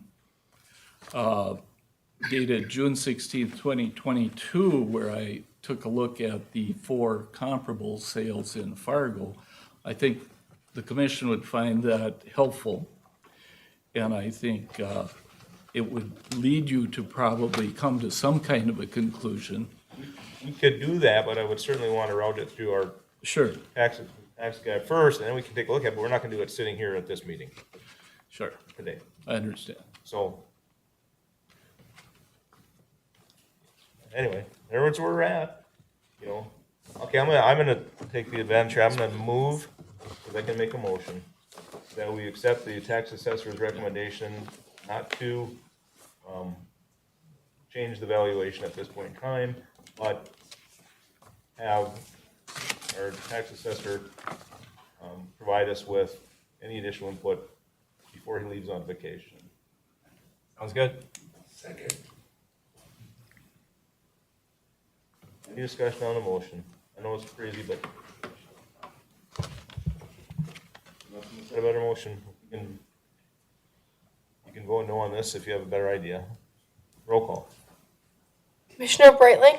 Yes. Commissioner Peterson? Commissioner Steen? Yes. Commissioner Capitan? Yes. Commissioner Sherling? Yes. Passes. Got 4 days. Hopefully we get something. Won't necessarily say we're gonna agree 100%, but we've got some additional information to perhaps look at before that, so. And now we're on to number 2. Okay. Thanks, Gerald. Thank you. So Go ahead. the next one, it's a property that is actually located north of the Tevier parcel, directly north. It's the neighbor to the north. It is also a large parcel, approximately 8 acres and a home. They built it recently, or they bought an older place, tore down the house, built a different house. And the concern here is, that I think the first valuation they had was 2021. It said that it was valued at 1.99 million, so almost $2 million for this house. Okay, so, and this is a new valuation, so it's not like this is just kind of creeped through year after year, and suddenly we need to do this big change and this big reevaluation because of price or market prices or something. But it was just last year, 2021. House brand new, just built. And so my point is the city took some time and effort and put that number on it for 2021, 1.99 million. Okay, we had an appraisal done that said 2.1 million. So in the ballpark, not too far away. Okay, so all of a sudden, overnight 2022, the city of West Fargo increases that value by $680,000. $680,000. And my point is that we've already talked, and I'm not going to rehash any of the fact that there's a very limited market, few people that can afford this, few people that can finance it, few homes that get sold above $1 million. So how is it that overnight from 2021 to 2022, it's like remarkably this home increased in value by $680,000 overnight with no new market sales, nothing. And the city did look at it and intentionally put a number on it the year before of 1.99. So I just think that this number is crazy to go up $680,000. My client thought there must be an error. So he called the city of West Fargo and said, why in the world could this property go up $680,000? And his response, was, go talk to your neighbor, because your neighbor overpaid for a whole bunch of land to the south and bought a bunch of parcels and paid way too much, and it's causing all your values to go up. That's what was said to my client. So we're appealing, and we're saying that's not an appropriate basis to increase the Schatz and Svalson property just because somebody else bought some property, which was then, the rationale for that was, new development land is selling for more in that area. That's, suddenly there's all these high values for new development land. Okay, that may be true, but this isn't new development land. This 8-acre parcel is not development land. There's a big house in the middle and a shop or a garage. There's not going to be townhomes lining any of this. None of this is going to get sold for development land. And when you're looking at a $2 million house, that value and those buyers and that market is not going to suddenly increase $680,000 because some development land a mile away suddenly was sold. A big piece of farmland was sold and being developed. It doesn't make any sense. It's not supportable. I don't see, and again, these comparables that were used to say that this should go up $680,000, and the comparables are, the net adjustments, I thought were just a little bit insane, that to say it's a comparable, and I included them on page 6. I put 4 houses there. Net adjustments are $600,000 from, compare this sale to our sale, or our house. And they're using these comparable sales, and they're saying, oh yeah, well, that's sold, but we'd have to adjust it by 1.1 million, adjust it up to get to your level, or 1.2 million to get to your level, 1 million to get to your level. Again, these adjustments are, doubling the prices of some of these homes. And how can you really say that that's a comparable sale in a comparable market? I just don't think you can. And then you fall back and look at our credible bank appraisal that they went through, and they looked at it, and they're financing it, it's their money on the line, and they're saying this was worth $2.1 million. And so I just think, again, this is another example of West Fargo using the wrong comparables, because they're saying, look at these sales from high-end builders to their clients. It's a contract. It's not a market sale. It's a contract.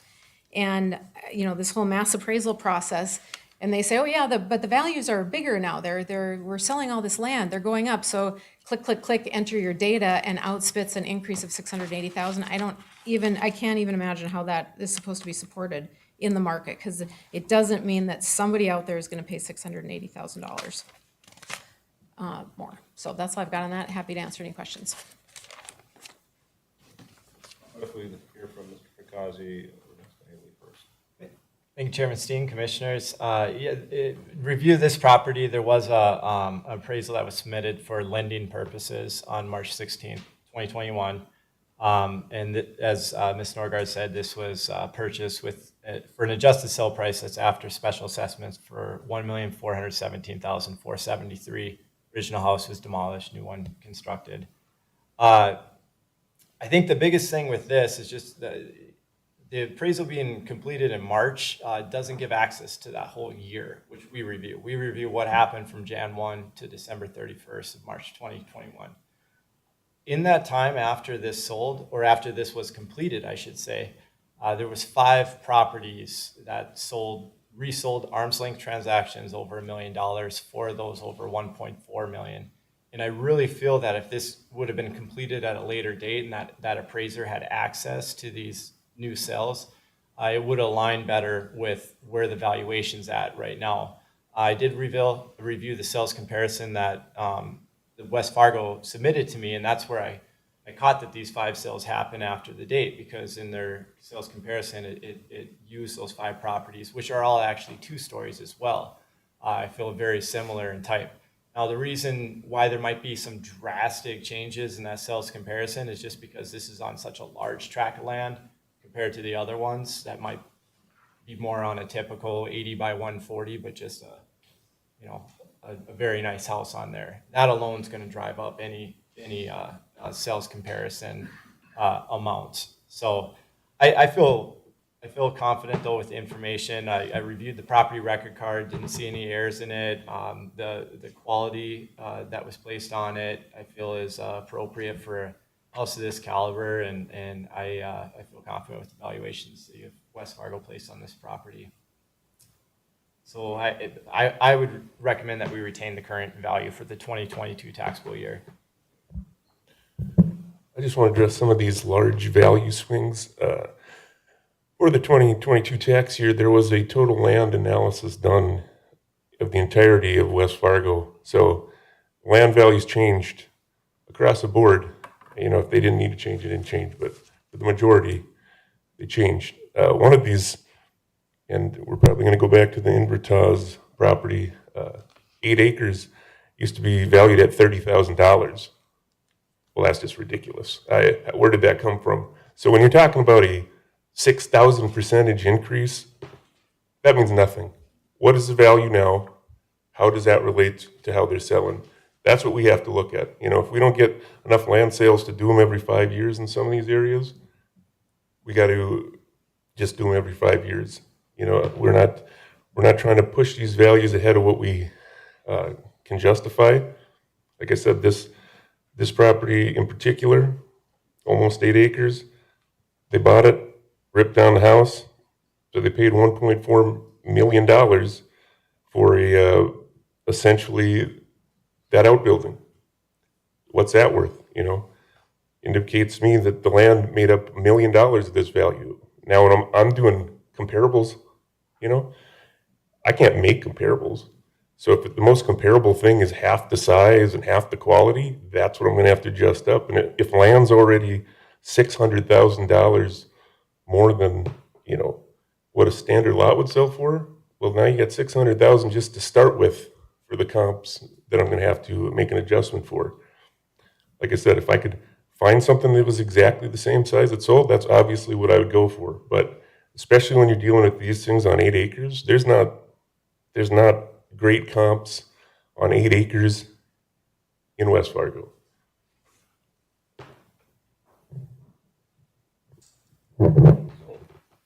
Any questions for Ms. Norgard or Mr. Fracassi? Any questions?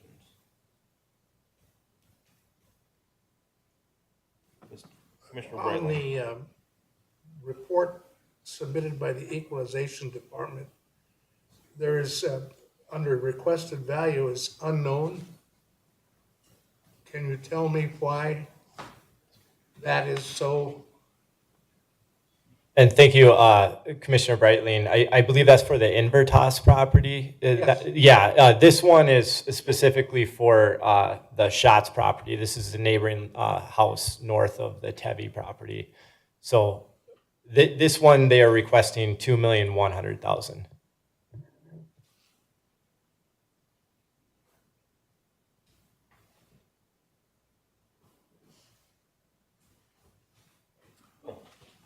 Questions?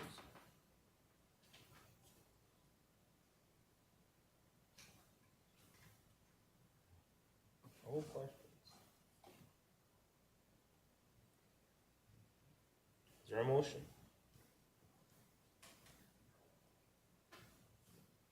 Business dies for lack of a motion. I don't quite know what to do with that. Commissioner Peterson. I'll make a motion to retain the current value for the 2022 taxable year. Motion, is there a second? Second. And a second. Discussion on the motion. Any discussion? I have a question, just back, maybe it's on the motion, but, so, is it a suggestion here that the main increase in the property value is on the land? That is correct. Which is undervalued, obviously.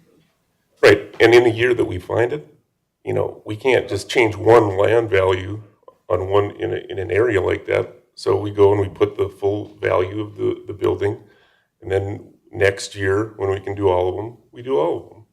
You know, and there are times mid the five we will do entire neighborhoods as they're developing stuff. So we're not leaving things for 5 years if we can help it. We got some sales, but you know, we also can't make sales. So every 5 years we address everything, and if there's significant sales, or at least significant in my mind enough sales to make adjustments neighborhood wise, I do that within that 5 years.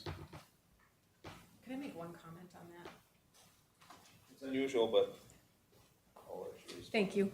I would say in response to that, what he's saying is it's math, right? So, but math, what they assess for land versus the house.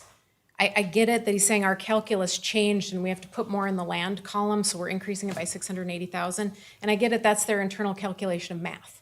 Okay, but what we're dealing with is what is the market value for this property? What would this property sell for if it was out in the market for sale and you have a willing buyer come in and buy it?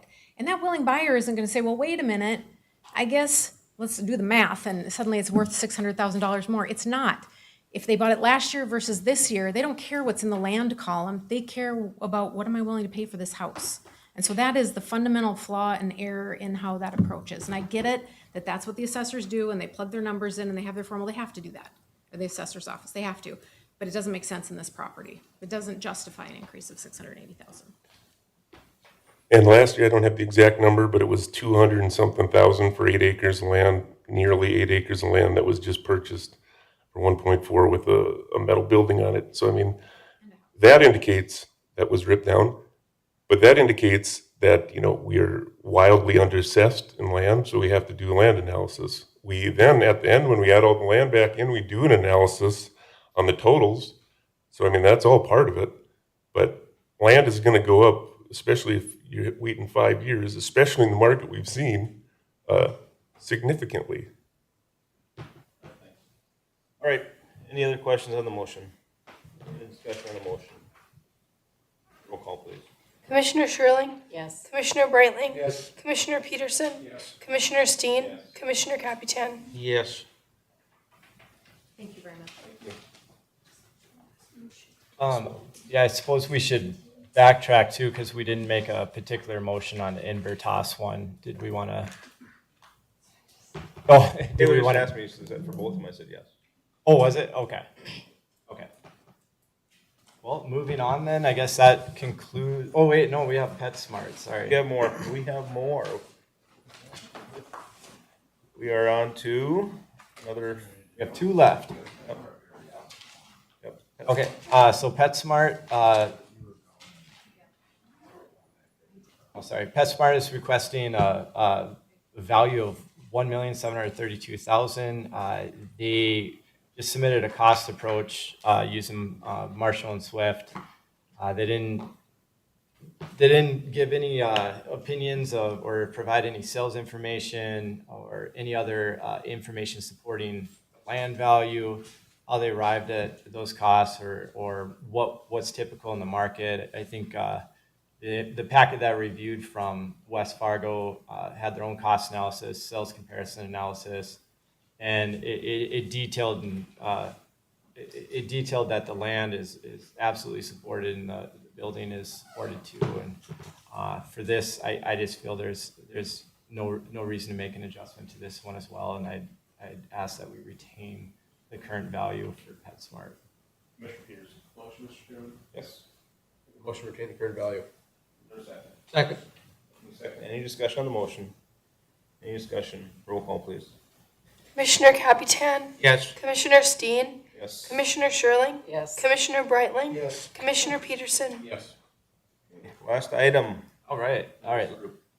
Moving on to the city of Castleton, this is Governor's Inn. There is a requested valuation. This is 4 parcels, actually. It's a hotel, RV park, and laundromat, each on separate parcels. The total valuation request was $2,530,000. The gentleman appealing did provide me his profit and loss sheet so I could help analyze an income approach to value. Unfortunately, all aspects of his company were kind of grouped together, so it was hard to decipher because I'm valuing each one separately, the hotel from the RV park and the laundromat. So it was hard to really extrapolate some of that information. But after talking to him, we're close on the hotel. He did say that's all right. The big concern is the RV park. And as you remember from the last meeting, it's just unpermitted action or unpermitted work that took place that we caught, and that's what brought the valuation up. And it just coincided with the same year that we did a complete analysis of all our mobile home parks and our RV parks, where we found these are quite the tools to bring in income, and they're becoming a hot commodity in the market. So it's really driving up the value of these. So we remodeled our system appropriately, and that did bring up the value of that RV park. I did include some sales of some RV parks in North Dakota. They do support the price that we have per spot. For these reasons, I feel we retain the current value for the 2022 taxable year. Commissioner Capitan. Thank you, Mr. Chairman. I move to retain the current value for 2022. Okay, I have a question. Can we ask a question after the motion? Sure. Okay. Is there a second? I'll second. Another second. Discussion on the motion. Thank you. Well, I'm not going to discuss the motion necessarily. I wanted That's to fine. ask Mr. Percassi a question. Sure. But there's 20 RV pads that were not permitted. So can we go back, do a look back, and go retroactive with our? I can absolutely do that if what we would do is file an omitted assessment on that. I have been in contact with the city auditor, and I guess what happened in this, the owner did let them know that he was intending to build there. He went in front of the board requesting a PUD, so planned unit development, to assist with him doing that. But I know there's still some work that's supposed to be done as far as fencing around there. May not have been completed, and it sounds like there was no oversight from the city on when this would happen. So I am trying to find the date of like when these were actually installed, and we did reach out. We found out that it does go through the city sewer, So this it is hooked the up to city that. of Castleton City of Castleton. that That's- didn't require the permit or didn't catch?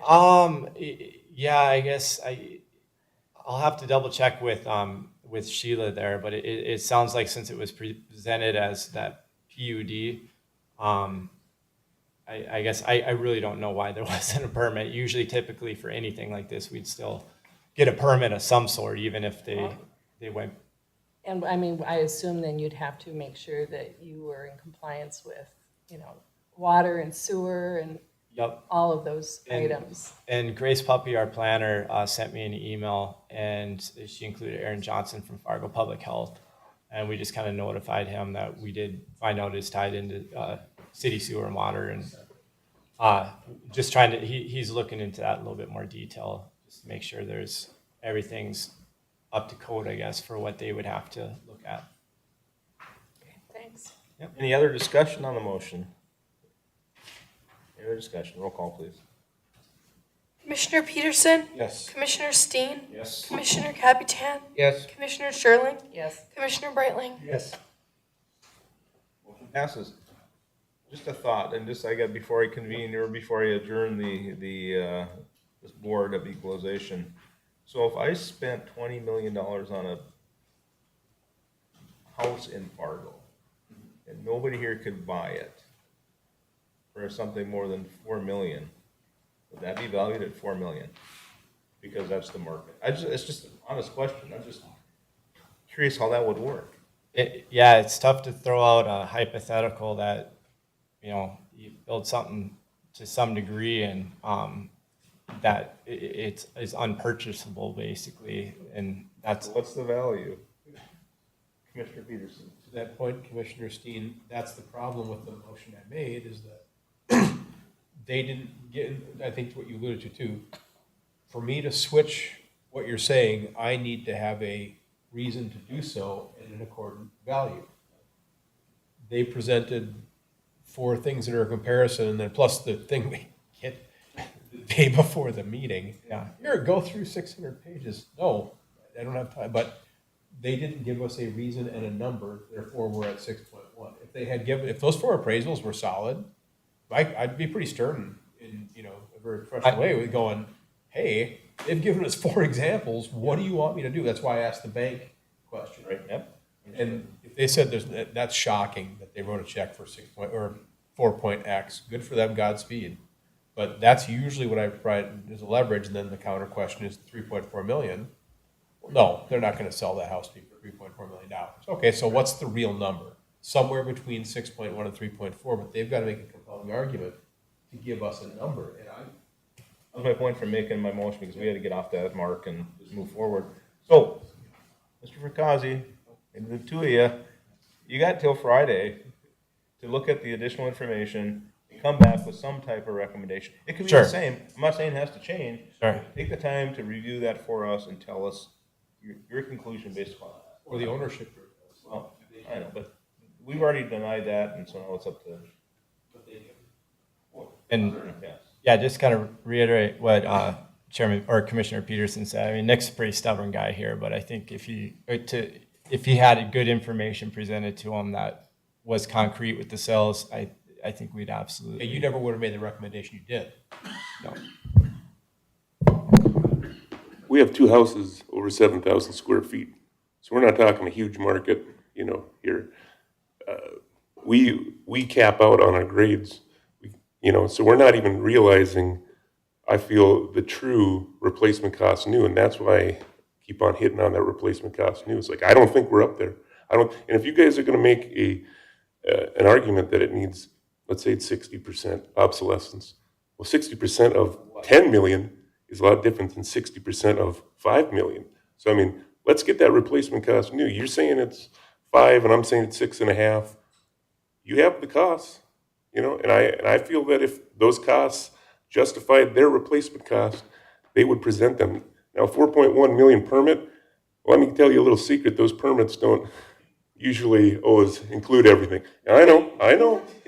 And one of the big things is it doesn't include like the electrical and the HVAC, which make up another like 30% of just on some of these permits. That doesn't include that, right off the top. Jiminy Christmas, I think we just need to move on from this subject. Yeah, okay. As a builder now. Have a great day. Mr. Captain, one last comment. I was just gonna say, I can't believe that anybody in their right mind would spend $6 million building a house knowing he could only get $3 million out of it. Oh, I don't know about that. Mr. I don't know about that. I think that's I've very, drawn very. those buildings, actually. Commissioner Sherling has been trying to raise her I'm hand. sorry, I've been Oh, paying the well, other way. Thank you.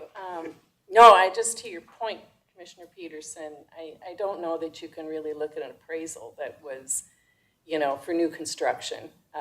Usually you have a pretty big downswing on something like that. And so, again, you're not taking into consideration the depreciation, whatever that depreciation might be. I would just love for you guys to come back with a reason for getting to the number that, if there's a different number, or if it's this number, just some real solid evidence that I feel comfortable with. And I get this is tough. Yeah. But, you know, I recall many years ago, a huge home in Rose Creek. You know which one I'm talking Oh, yeah, about. It dot-com sat home, there yeah. vacant for how long? A couple years, maybe longer. And, you know, obviously it was a good deal for whoever bought it, because they certainly, I mean, they couldn't have rebuilt it for what they paid for it. So there's that, you know. And I understand that too, but to say, okay, we have nothing to go by, so it would have been arbitrary. That's what I'm thinking. Yeah. All right, with that, I am going to adjourn the Board of Equalization meeting, and we get to move on to number 3. Number 3. 3 out of 13, but okay, we're moving right along now. We coworkers might are beat gonna the hate storm me on, the we rest might of the beat the month. storm out here, you never know. All right. Thank you, Mr. Chair. I don't know how I can go after that. Thanks, guys. I feel like he was going to say, and that's not all. There's more. What's your health worth, Benson? It's undervalued. All right. Good afternoon. I'm going to have Matthew Stamis talk through, provide a short update on the diversion, and then there's a number of County Highway Department related agenda items I'll try to move through quickly. I see you got most of the rest of the agenda, but okay. Thanks, Jason. Mr. Chair and other commissioners, just a small update on what's going on for the Metro Flood Diversion Project. If you go to the next page on that, thank you. So this area that you're looking at right now is southeast of Horace, and basically it runs right along where the southern embankment's going to be going. But with the southern embankment, there's a project called Draining 27 Wetland Mitigation, and with that, there's going to be some roads that has been closed and will be closed. That one that is going north and south is a vertical line, basically, that has been closed right now. The signs are up, it is closed. The other road that's to the south, southeast there, that goes east and west, these little clouds around there, they have not been closed due to a current litigation issue with property over there, but they will be closed when that option 1 gets awarded for that project. I do not have a date as of yet, and it may be as long as a year before this is closed. But as of right now, dispatch is notified for those 2 roadways as being closed, and they'll keep those as such because they're not quite sure when that second road will be closed, and it's best for everybody to know what's going on rather than be the last minute saying that road is closed now. So at least for that portion of that project, those roads will be closed right now. So this next page, if you could. These other 2 locations are actually part of the channel. So it's the way northeast portion, at the very beginning, basically. And these kind of go around the intersection of County Road 4 and 31. And there's currently 3 roads that are going to get closed in August. This is part of the agreement with the TRs for technical requirements for the contractors to notify the townships 90 days beforehand, before the roads are closed. So the date that those are going to be closed are 8/25. And you also notice that County Road 4 and County Road 31 aren't being closed because what they plan on doing is actually completing the County Road 4 relocation and the County Road 31 crossing first before they close what's currently there as 4 and 31. And that's kind of my update for those roads. Is there any questions? All right. Thank you very much for your time. All right, thank you, Mr. Chair. That segues into number 4, actually, the next agenda item. All right. Do you want me to move to that? Item number 4, I just have All one right. question on the diversion update, and I should know this, but I do not. Is there still like a groundbreaking deal for August 9th or something like that? Well, it is not tentatively set, but it is set tentatively. It's just been a while since I've seen an update on that, so I was just curious, but okay. Sorry to Yes, interrupt. Mr. Chair. And it will be just off of the map, actually, just north of the intersection of County Road 4 and 31. Not on this one, No. on this page. No, it would just be about a half mile north of that, where the diversion crosses County Road 31. There's an old farmstead site that was acquired, and that's the site of the groundbreaking. All right, commissioners, similar to what we've done in the past for road closures for the diversion project, I came to you on May 2nd and requested a public hearing to be held today in order to permanently close 24th Street, 27th Street, and 170th and 171st and 172nd.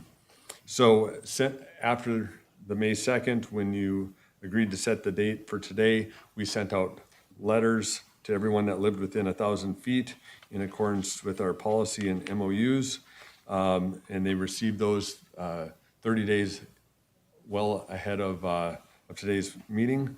I'm here to first ask you to open a public hearing to gather any public input. Upon closing that hearing, any public hearing, and closing the hearing, then I'll be bringing a suggested motion to you. So at this point, I'm going to open a public hearing for the item at hand. Is there anybody in the audience or online who would like to address this item? Anybody online in the audience? Seeing none, public hearing is closed. All right. Thank you, Mr. Chair and Commissioners. So with that, with any of that, or the Like lack a of... motion, no resolution? I'll move to the motion. Commissioner Peters. So we mailed things out. Did you receive anything back? Mr. Chair, Commissioner Peterson, no, we have not received Not any... a call, nothing? No comments. And I think part of this is, and we'll probably continue to see a similar response, people have been hearing about the project for quite some time, so they understand through the township meetings that we've attended and the process to come to the agreements with the townships through the MOU process. The vast majority of the landowners along these corridors understand where the project is coming through and that those roads have to be closed and for the construction of the diversion project. Okay, and not even a query or question, just, okay, awesome. I mean, good. Thank you. All right. Any questions or motion? Commissioner Peterson. Motion? Yes, please. Move that the Cass County Board of Commissioners adopts resolution number 7, take the road right away and grants written permission to permanently obstruct the same of portions of 24th, 27th, 170, 171st, 172nd. Is there a second? Second. Two of them. Any discussion on the motion? Any discussion? Roll, please. Commissioner Breitling? Yes. Commissioner Peterson? Yes. Commissioner Steen? Yes. Commissioner Capitan? Yes. Commissioner Sherling? Yes. Passes. Number 5 on the agenda. Yes, Commissioner Peters. Please. I just wanted, obviously, I wasn't anticipating no correspondence, so thank you, and if you see our township friends before our next township meeting, thank them, because obviously people are communicating. And that makes this vote pretty easy, with an empty room and nobody online and not a letter to be had. So thank you guys, and make sure the township guys know. We are grateful as well. Thank you. Item number 5, Cass Highway 81 slide repair. All right, thank you, Mr. Chairman. So just south of 88th Avenue, on the west side of County Road 81, kind of the extension of University Drive, south, right along the Wild Rice River. We've been monitoring for the last few years through a contract with Braun Intertech, some geotechnical monitors for the river. And at the late March, early April, another bank failure happened, doing catastrophic damage to those actual monitors, geotechnical monitors that were in there. So we went out there and assessed it, realized this is a significant issue that's got to get resolved this construction season. So it was first discussed at a flood sales tax meeting based on the ability to gain some potential funding through because of it being a slide. And with that, the request was to see what other funding was out there. So I did go out to the State Water Commission. We've been working with them through their application process. And just a week and a half ago, was able to get $732,950 from them for the construction of this.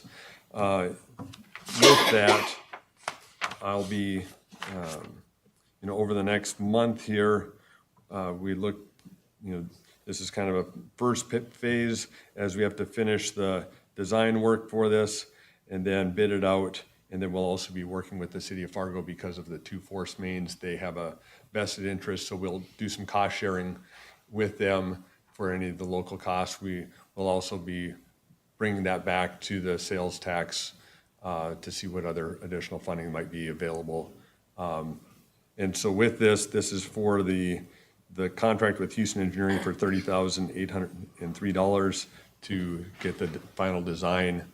So that we can move forward with construction with the goal of bidding it sometime in late July, get it to the commission for a contract approval in August, and get some sort of a slope mediation done on that before anything happens catastrophically to those, especially to the sanitary lines. Any questions? Mr. Peterson? Motion? Any questions? Motion is, Mr. Captain, do you have a question? No motion. Mr. Peterson? Authorize chair to sign the first order of contract documents for Houston Engineering for Highway 21, 81. that 281. Or was there a second? Second. Thank you. Just a question on the motion, sort of. So, I know you said you'd be coming back to the flood committee for additional funding. Somebody clue me in where we're at with the prairie dog funds that we weren't expecting to get this year. Anybody can do that? Mr. Chair, I can provide an update on that. So that was passed 2 legislative sessions ago, and the way the buckets fill based on the price of oil and the amount of money going into that whatever the oil fund is, that bucket did not fill in the last biennium. We had it the price has been up and our bucket would have filled last July, we would have received $7.1 million. Since it didn't fill at all, we didn't get any money. The bucket was totally dry. It was completely dry. City's got money now. How did you feel? That worked. Yay, buckets.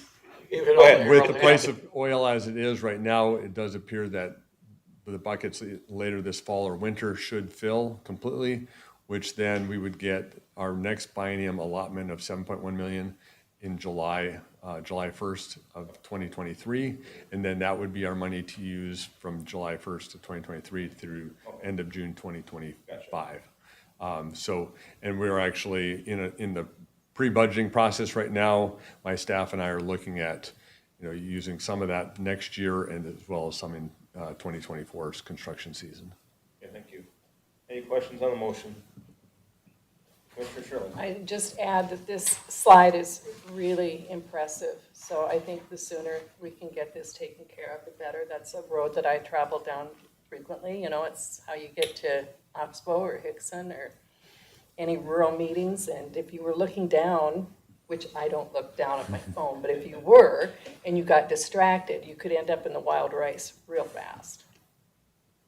I just, when I read this is kind of sad, but I just had to chuckle. You had to go and check how bad the slide was, and the oilometer was missing. That's bad. Bad is it when the instrumentation's gone? Not ideal. That's bad. So, all right. Any questions, comments, roll, please. Commissioner Sherling? Yes. Commissioner Brightling? Yes. Commissioner Peterson? Yes. Commissioner Steen? Commissioner Capitan? Yes. Motion passes. Number 6, understanding with the city of Harwood. All right, thank you, Mr. Chair, Commissioners. So over the last few months, the city of Harwood has brought forward their plans to reconstruct Freeland Drive, which is basically on the south part of Harwood, south of Cass 22, between the Senex Station and the Harwood Elementary School. And through that, we've had some discussions and looking at how to improve that intersection, drainage challenges that are there, as well as turning radiuses for the trucks that are coming in and out, and turning radiuses for the buses to be able to get in. And so this is an older, narrow paved road that will be getting widened. The intersection will be getting widened out to improve for that truck traffic and the bus traffic that currently now you can see where the back tires of those trucks a lot of times fall off the edge of the road. So with that, the city of Harwood asked us to cost share in some of those costs that are within the county right of way. And I thought it was prudent that we work with the city as this does benefit our county highway and obviously the school, and there are other challenges, especially with the drainage in that area, that this helps clean up. So they recently bid out that project, and they're asking us to cost share $77,000, and so that's what this agreement stipulates, is that we would pick up those costs for those portions of the project within our right of way. Any questions for Jason on this project? Mr. Peterson? I'm sure I missed it, Mr. Benson, but cost share the 77, what's the total cost? I don't have that actually with me, Mr. Chair, and Commissioner Peterson. I would have to get back to you about. That's okay. If it was in here, I can't. Well, I think More Engineering had, if I may, had the total intersection total cost at $77,528 for the intersection. That's what I think it was on. Correct, Mr. Chair. But you're asking, Commissioner Peterson, you're asking for the total project cost of the Freeland Drive project, Yes. all the way for the. That's the number in here, is it? And that I don't know. I could definitely track that down and get that to you, though. Just text me.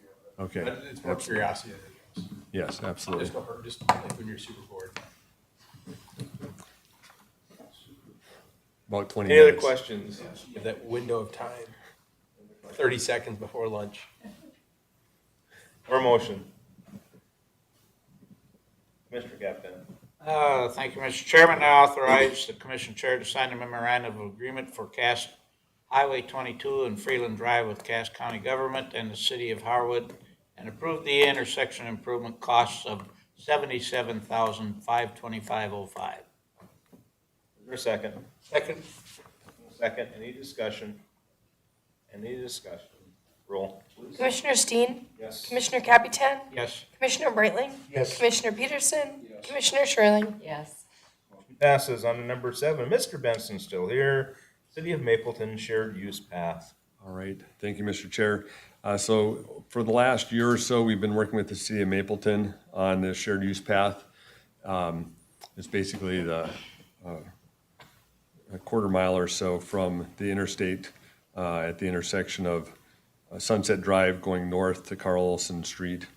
And we submitted this through the budgeting process, so it's been in the works. And we did submit for some additional grant funding. We were able to get $50,000 from the Garrison Diversion Conservancy, and then recently bid this project out. So now that we've got the total project costs, and we split out some of the components that aren't in our right of way, that are purely city of Mapleton, but looking at the cost share for the county's portion, $388,123. Again, when you look at the city of Mapleton, their share of $451,000. Again, that difference is the difference in what's part of the shared use path in our right of way versus some of the additional components of the project that are purely for the city of Mapleton. So with that, the project is ready to go, and requesting that we do the cost share with the city. Any questions on the project? Any questions? Or a motion? Commissioner Commissioner Sherling. Thank you. I move to authorize the commission chair to sign a memorandum of agreement for Cass Highway 11 shared use path between Carl Olson Drive and Sunset Drive with Cass County Government and the City of Mapleton, and approve the intersection improvement cost share as per Appendix A in our packet. Is there a second? Second. Second. Any discussion on the motion? Any discussion? Roll, please. Commissioner Caputan? Yes. Commissioner Peterson? Yes. Commissioner Steen? Yes. Commissioner Sherling? Yes. Commissioner Brightling? Yes. Passes. Thank you, Mr. Benson. Thank you. Thank you, Matt, as well, for showing up. Appreciate it. Number 8, Human Resource Director, Assistant County Admin Job Description. Mr. Wilson. Mr. Chair, members of the board, 2 weeks ago at the Personnel Overview Committee meeting, there was a discussion of a Human Resources Director / Assistant County Administrator job description. Ms. Stoic and I brought what I would call a rough draft to the committee as a first take. Got some very valuable feedback from the board of how that could be improved. Some of the suggestions were really looking at the percentage of time between the Human Resources Director functions and the Assistant County Administrator functions that were at that time 50-50, and was that really an appropriate split and realistic of what that person would be doing.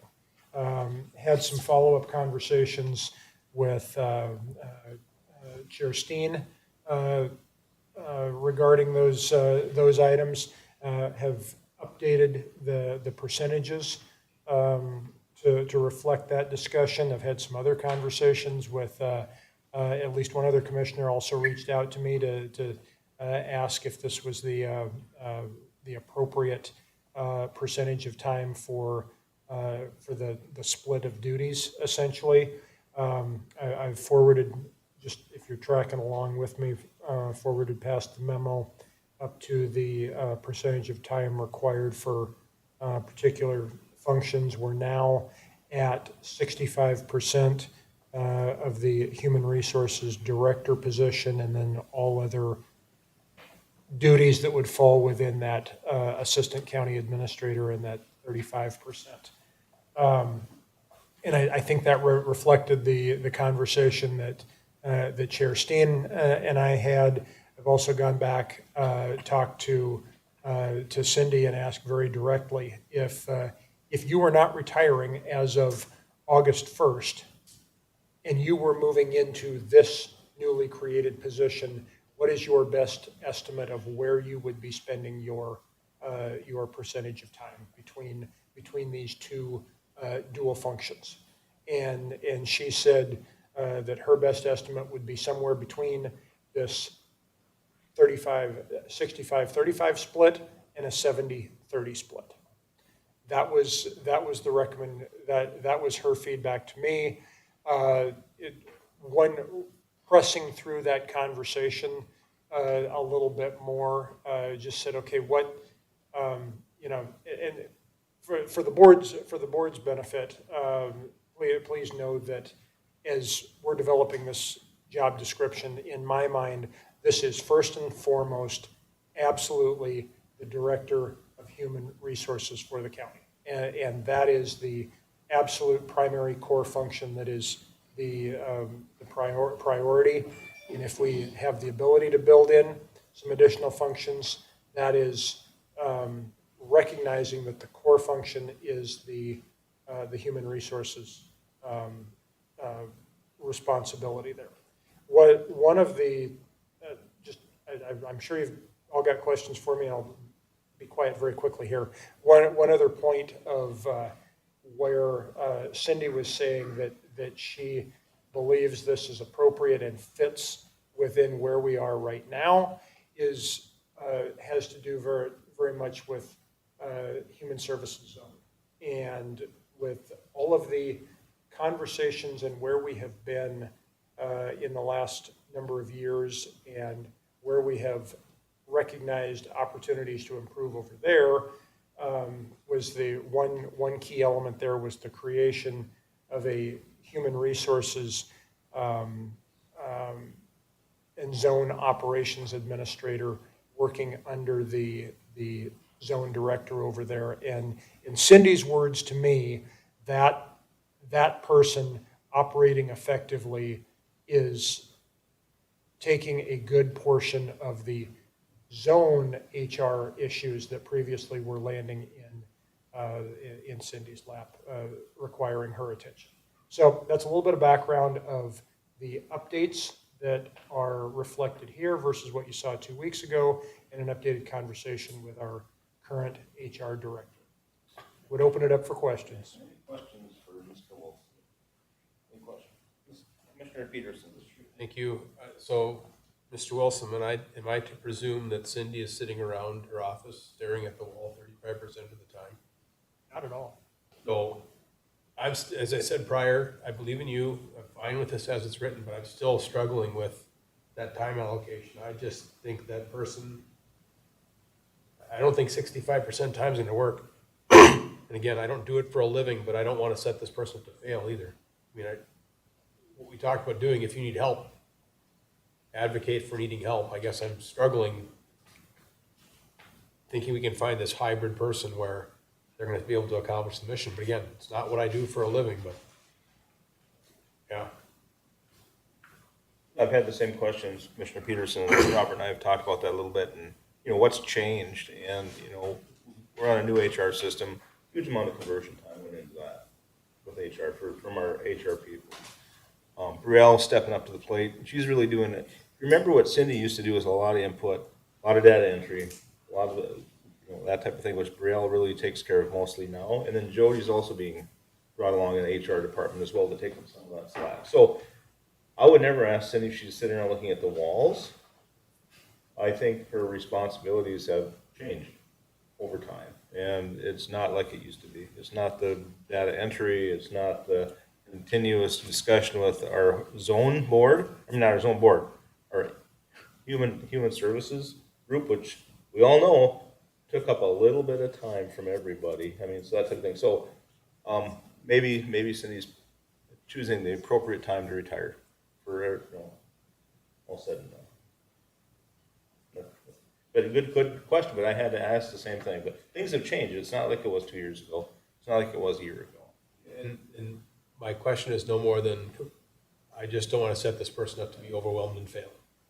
That's my only concern. Commissioner Brennan. If we were to adopt the motion that's suggested, this is simply going to Gallagher for allocation of cost. And it doesn't mean that we're tied to that forever.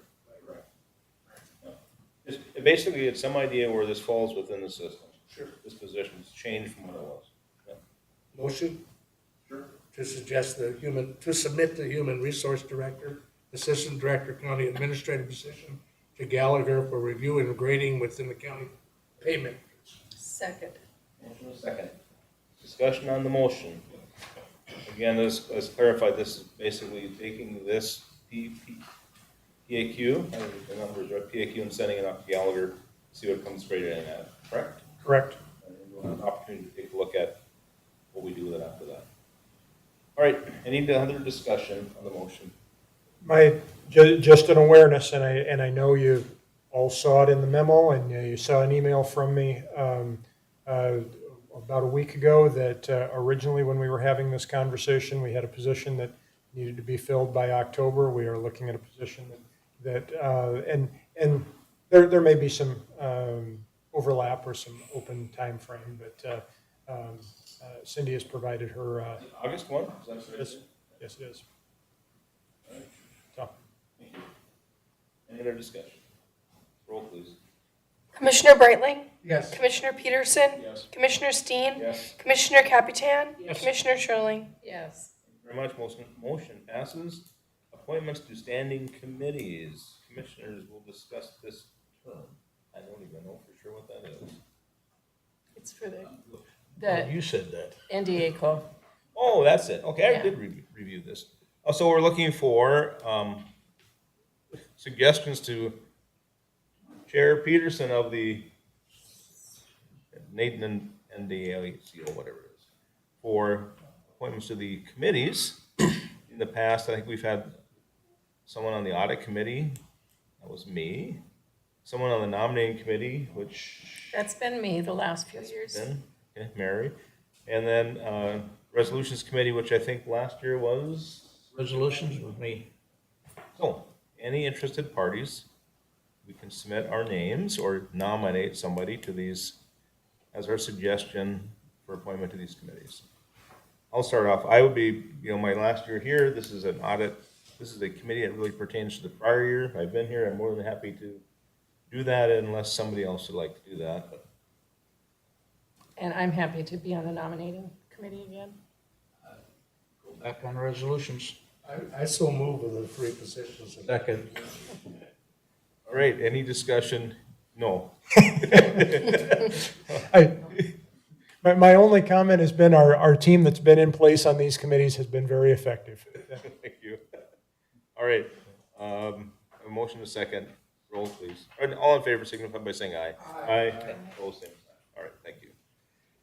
All right, approval of vouchers. I did have a number of questions for Brandy. She got the answers for me. And with that, I move to approve the vouchers as presented.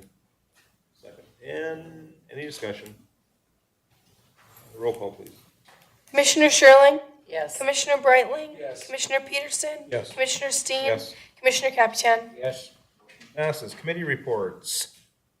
We'll start with Mr. Burdick. No report. Thank you, Mr. Chair. No report. Thank you. You. I'm gonna save Mr. Peterson for a little bit later, because I'm sure he's always got something to say. He's put some stuff together. So, Mr. Wilson. Chair, yesterday I received email from our consultant Gallagher that they have completed their survey that we asked them to do to look into comparable organizations and number of steps. And I will be working with Chair Steen to probably bring that back to as an agenda item at the next meeting, I anticipate. But they do have some just some key feedback points that I'd let you know of to be thinking about. Most of their survey respondents did not have multiple steps for different grades across their pay matrix. Most had a median number of steps between 11 and 12, and the number of years required to make it through the full pay range was between 11 and 12. Again, we can discuss this as an agenda item further on, but I wanted to let you know that information. If Commissioner Peterson was so inclined, I would be more than welcome to meet with him and you and kind of go over this since you are next year's chair. Sure. And if that would work, so we can find a date for us, that'd be great. Will do. My only other point under committee reports would just be a point of clarification on the conversation with Mr. Frakazi earlier of asking him to be back in touch with you with any updated information or updated recommendation by the end of the week. If you received some information that compelled you that needed board review, were you anticipating that we would use a normal process for a special meeting? Yes. But I would be diving into the books and looking back at Mr. Burdick. But I believe that if I'm within 3 days. if I'm going off the top of my head, I think it requires at least 24 hours notice. And At least 24 hours later, you'd have to be. We'll hopefully we'll know by Friday, which gives us maybe Friday to. I hope everyone's able to attend either in Teams or in person on this. So however we do that, whatever the appropriate notice would be, I'm certain that Teams would work as well as in person. But and that was my question, that if we have the 24-hour notice, and then I think Mr. Frakazi and somebody else as part of that discussion said they were both on vacation next week, and so that bumps us back to His report, and it Thursday. better be really good. Very good. Okay. Can you schedule the meeting and cancel it if that's happens?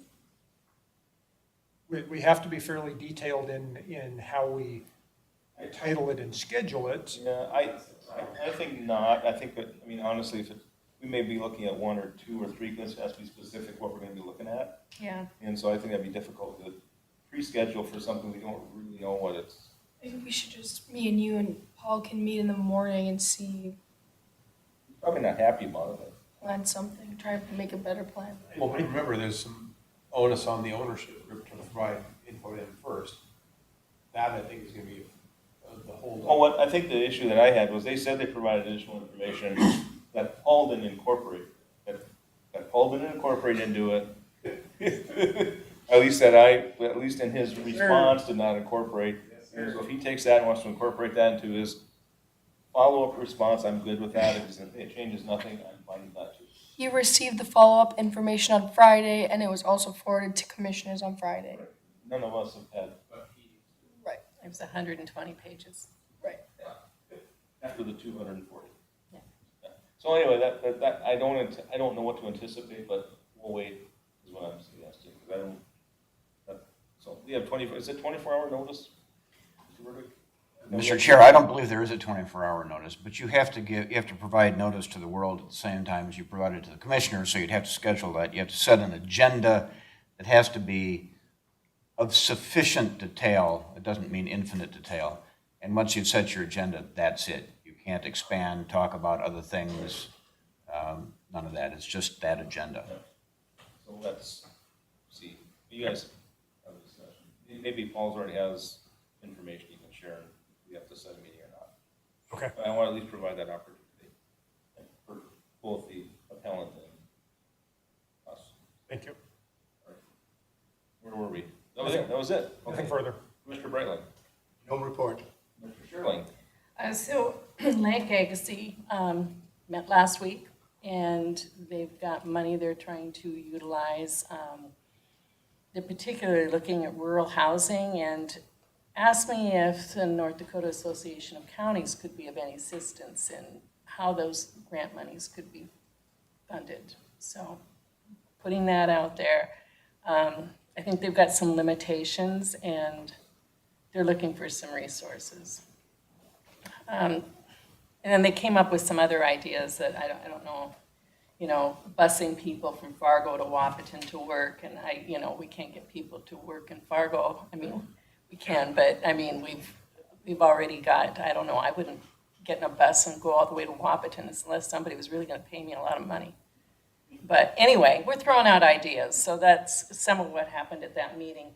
The other thing is some of the residents in the Orchard Glen Park area contacted me last week and Sheriff Johnner, and we met with them regarding the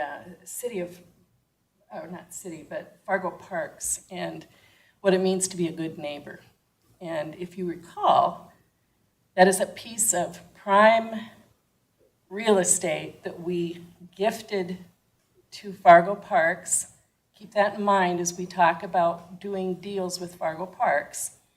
And the idea is that they were going to save us the hassle of mowing. Well, now we've got Mr. Benson here is going to get some signs up, and Sheriff Johnner is going to do some additional patrols. There's speeding, there's dogs running loose, there's people meeting in the parking lots at night. Fargo Parks did finally show up at the meeting about a half hour late and said they really couldn't lock and put any gates on. And there was some discussion that Sheriff Johnner and I had that, if that's something the county can do, put up gates, but then, somebody'd have to lock them and unlock them. But, as we get into summer, the traffic going down there is amazing. And it's a great park. I mean, it's a great park for, lots of families down there. But then you have people meeting in the parking lots. Can we just limit the access to non-vehicle access to that park? No, it is, but there's a parking lot when you come in. The road goes down, and then there's a parking lot, and then there's paths that you do walk, but you got to park somewhere. And then there's two different parking lots, and there's quite a, I don't know, a quarter of a mile between one parking lot and the next, and people really get cranked up there, and it's a residential neighborhood. And then, like I said, they let their dogs loose. just to run leash-free? One of the challenges is that through all the acquisitions, there's 3 homes in that area. One really close to Orchard Park, and then the other 2 along Forest River Road. And they did not take the buyout, and for whatever reasons, unfortunately, they didn't. And so those roads have to remain public roads for them to access, and I don't know if there's, unless they became a gated community where they had some sort of key pass, like getting into the parking lot here where the gate opens for them at 2. Well, I think what I'm talking about specifically is the parking lots. But the parking lots, that's something I think Because you guys developed those, or quite a bit, the access to them anyway, as I recall. Correct, Commissioner. And so that's something that we could work with. But now that it is the property of the Parks District, because they were all contiguous buyout properties that were deeded to the Parks District for them to take over and manage and maintain. I'll say this out loud, but if we have enough complaints to our sheriff's department of disturbances in the park, isn't that something the park needs to take care of? Even though the park district, especially since the park district owns it, and if they can't control what's going on in the park. So when they gave their show to us a few years ago, we transferred that land over there, they were gonna do all these wonderful things, including having patrol people in there. Mm-hmm. And now they've gotten rid of that, so it's fallen back to the sheriff's department. And, it's a big county, and it's right outside the Fargo city limits, so, our guys aren't necessarily sitting over there. So anyway, it's, hopefully with some signage and some extra patrols, maybe that'll make an impact, but if it doesn't, maybe we should talk about locking those parking lots. I don't know if that's possible. And then the other thing, as I mentioned, as we talk to Fargo Parks about other properties, we need to keep this in mind. Mr. Wilson has something to add. I just was going to say I had a conversation with Commissioner Sherling about that last week, and did go back and refreshed my memory on some of the information that Mr. Montplaisir had prepared going into that transfer in 2018. I was still a little bit new at that point, and so I wanted to just refresh my memory there, and understand that was, there were a number of elements that came together for that transfer, and it looks like that also was essentially a repeat of a process that might have happened in 2015 or 2016 to transfer a first round of properties that were originally owned by the county into the Parks District. Heritage Hills. Yeah. And just keep in mind when these folks sold during flood buyouts, it was with a partnership with FEMA, and it wasn't like selling to the city of Fargo. It, people had to go find something to replace it, and oftentimes, the check wasn't that big. And especially to find something that would replace it in a market like this, it would be virtually impossible. So, it's not the deal that our diversion people are getting. So, but anyway, so there are a few people down there, but there were also people that were coming from that other development. We're concerned about the cars speeding behind their homes too. The Maple Prairie development. I'm a little bit confused as to where this is. Is this down by Chris Ann Estates in that area? Yes, it's down 76th Avenue South. All right, now I know where it's at. And I thought we didn't have that thing blocked off, or? The Orchard Glen Park itself is blocked off, so that you can't drive down through that loop. But Forest River Road, when you go east on 76th Avenue, and then you have to, it tees and goes south on Forest River Road, that road is open. And then that goes down to another set of buyouts that started all the way back in '97 after that flood. And there's 2 parking lots down there. So that's what I'm talking about, is the parking lots. Was it Dave Laker that came late to the meeting? Well, I'm not gonna say here, but. All right, anything else Sherling? No, that's it, thank you. Commissioner Peters? Yeah, thank you, Chairman. Last week met with my little downtown housing working group and actually had Senators Lee, Mattern, Hogan, that showed up as well, talking about what this housing could turn into here in Fargo. If we're subsidizing all these things and giving all these handouts, what could we possibly do to make it better for everybody?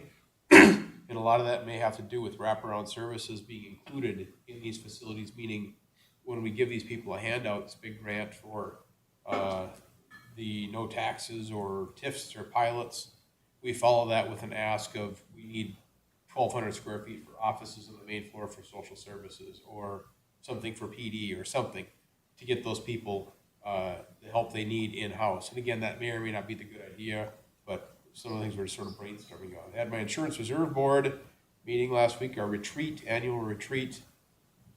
I am the president-elect, so I'll be the president next year of the insurance reserve board.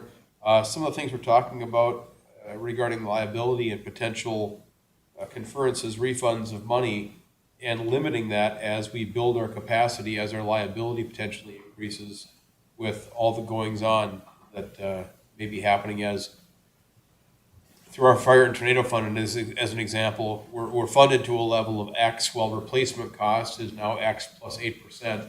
So when something burns down, are we going to get, should we have a mass catastrophe of some sort? Do we need an additional couple $1 million in the bank so that we know that we're not going to be in the negative? And that's something we've been looking at. Interestingly enough, our friends in Richland, I think I shared this with a couple of you, or maybe everybody here, but Richland County, cursory note, will be giving their team members 8.5% pay raises. That's in their budget and basically approved. A lot of that has to do with catching up because they've fallen so far behind. They didn't give anything for years. So now they've fallen so far behind, they can't recruit at all. So they think it's that 8.5. They do the same thing we do, but they don't always follow it. And they found that there's no one left to hire and no one's commuting to Wahpeton. So the 8.5 is used as a makeup as well, rather than just the cost of living dollar figure. It's a catch-up because salaries are rising everywhere. That's it. Randy. Yes, thank you. I just wanted to give a brief overview on the election. We had a turnout of just over 20,000 voters. The early voting, we had about 4,000, so it was quite slow at some times, in particular our rural locations.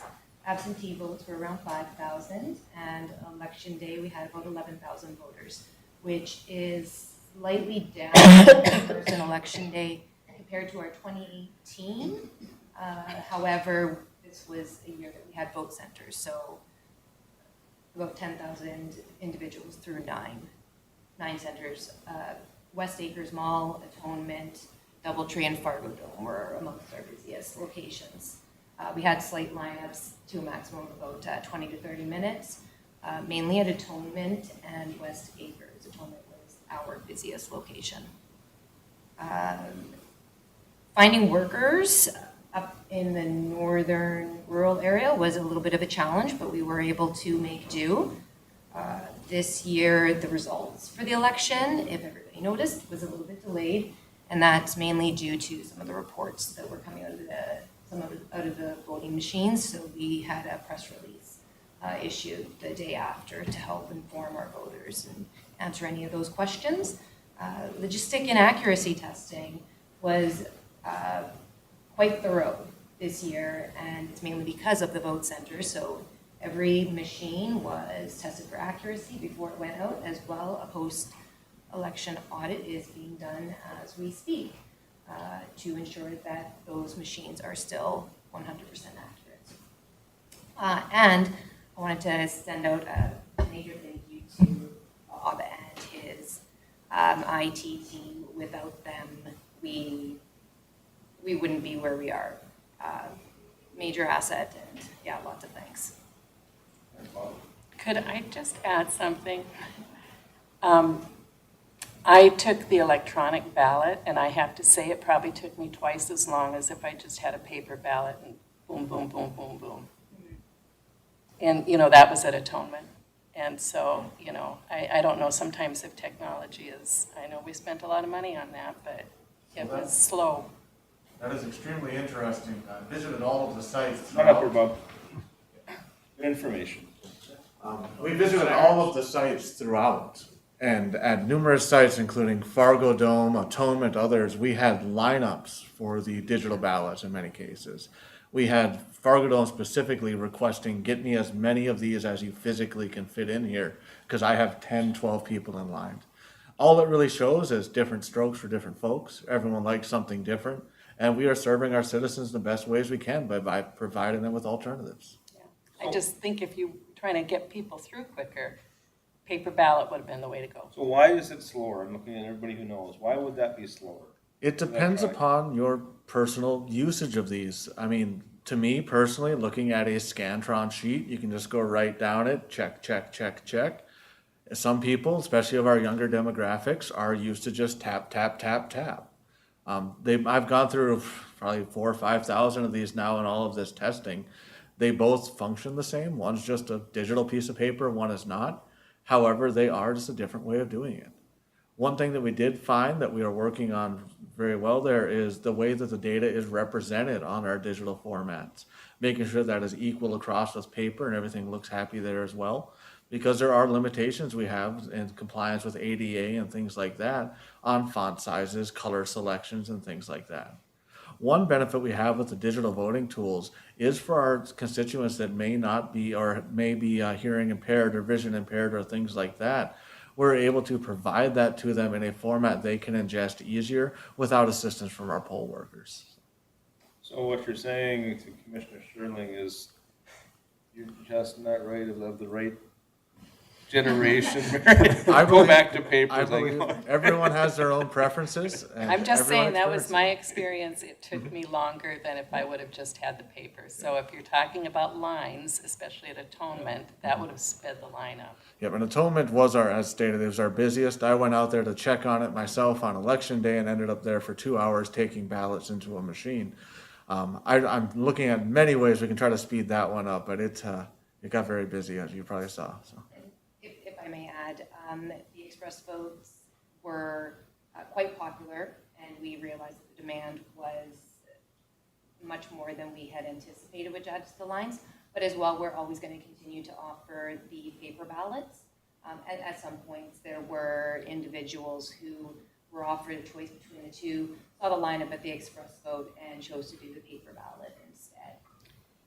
If I may, there's just one other thing that I noticed that I think it must have been the school board. You had to actually scroll forward to get to the next page where there was one extra candidate. And I think, I just don't know if that would impact if people didn't scroll forward and see that there was one more candidate sitting there. Yeah, that was an item that was brought to our attention. We reached out directly to the manufacturers. And because of ADA standards, they have to have the font a certain amount. So the most we could do to combat that was to inform the voters. So we reached out to our judges to help any voters that were sitting down to inform them that there is a second page. As well, there should have been a prompt that you would have had to move by before you were allowed to move on. But yeah, we are in complete agreement. We just don't have a solution for it yet. All right. Anything else? And everything else going on? Just a fair amount of work with Triple RDC, Marina and Robert, meetings, reads, a bunch of things like that. And with that, and then had the EDC meeting last week as well. So that was just a short board meeting. But anyway, other than that, I don't have anything additional. Any other comments? If I could just, one last comment, just cannot There's say. hail coming. Cannot say enough about Brandy and Bob in their roles and the amount of effort that they put into what was both of their first election days with the county, and very, very appreciative of it. Okay, on to correspondence. No correspondence. On to item 15. Move to adjourn. Second. We are out of here. I'll Yes. right back to some stuff. Storm's about 30 30 miles away, guys. Perfect. What storm is this?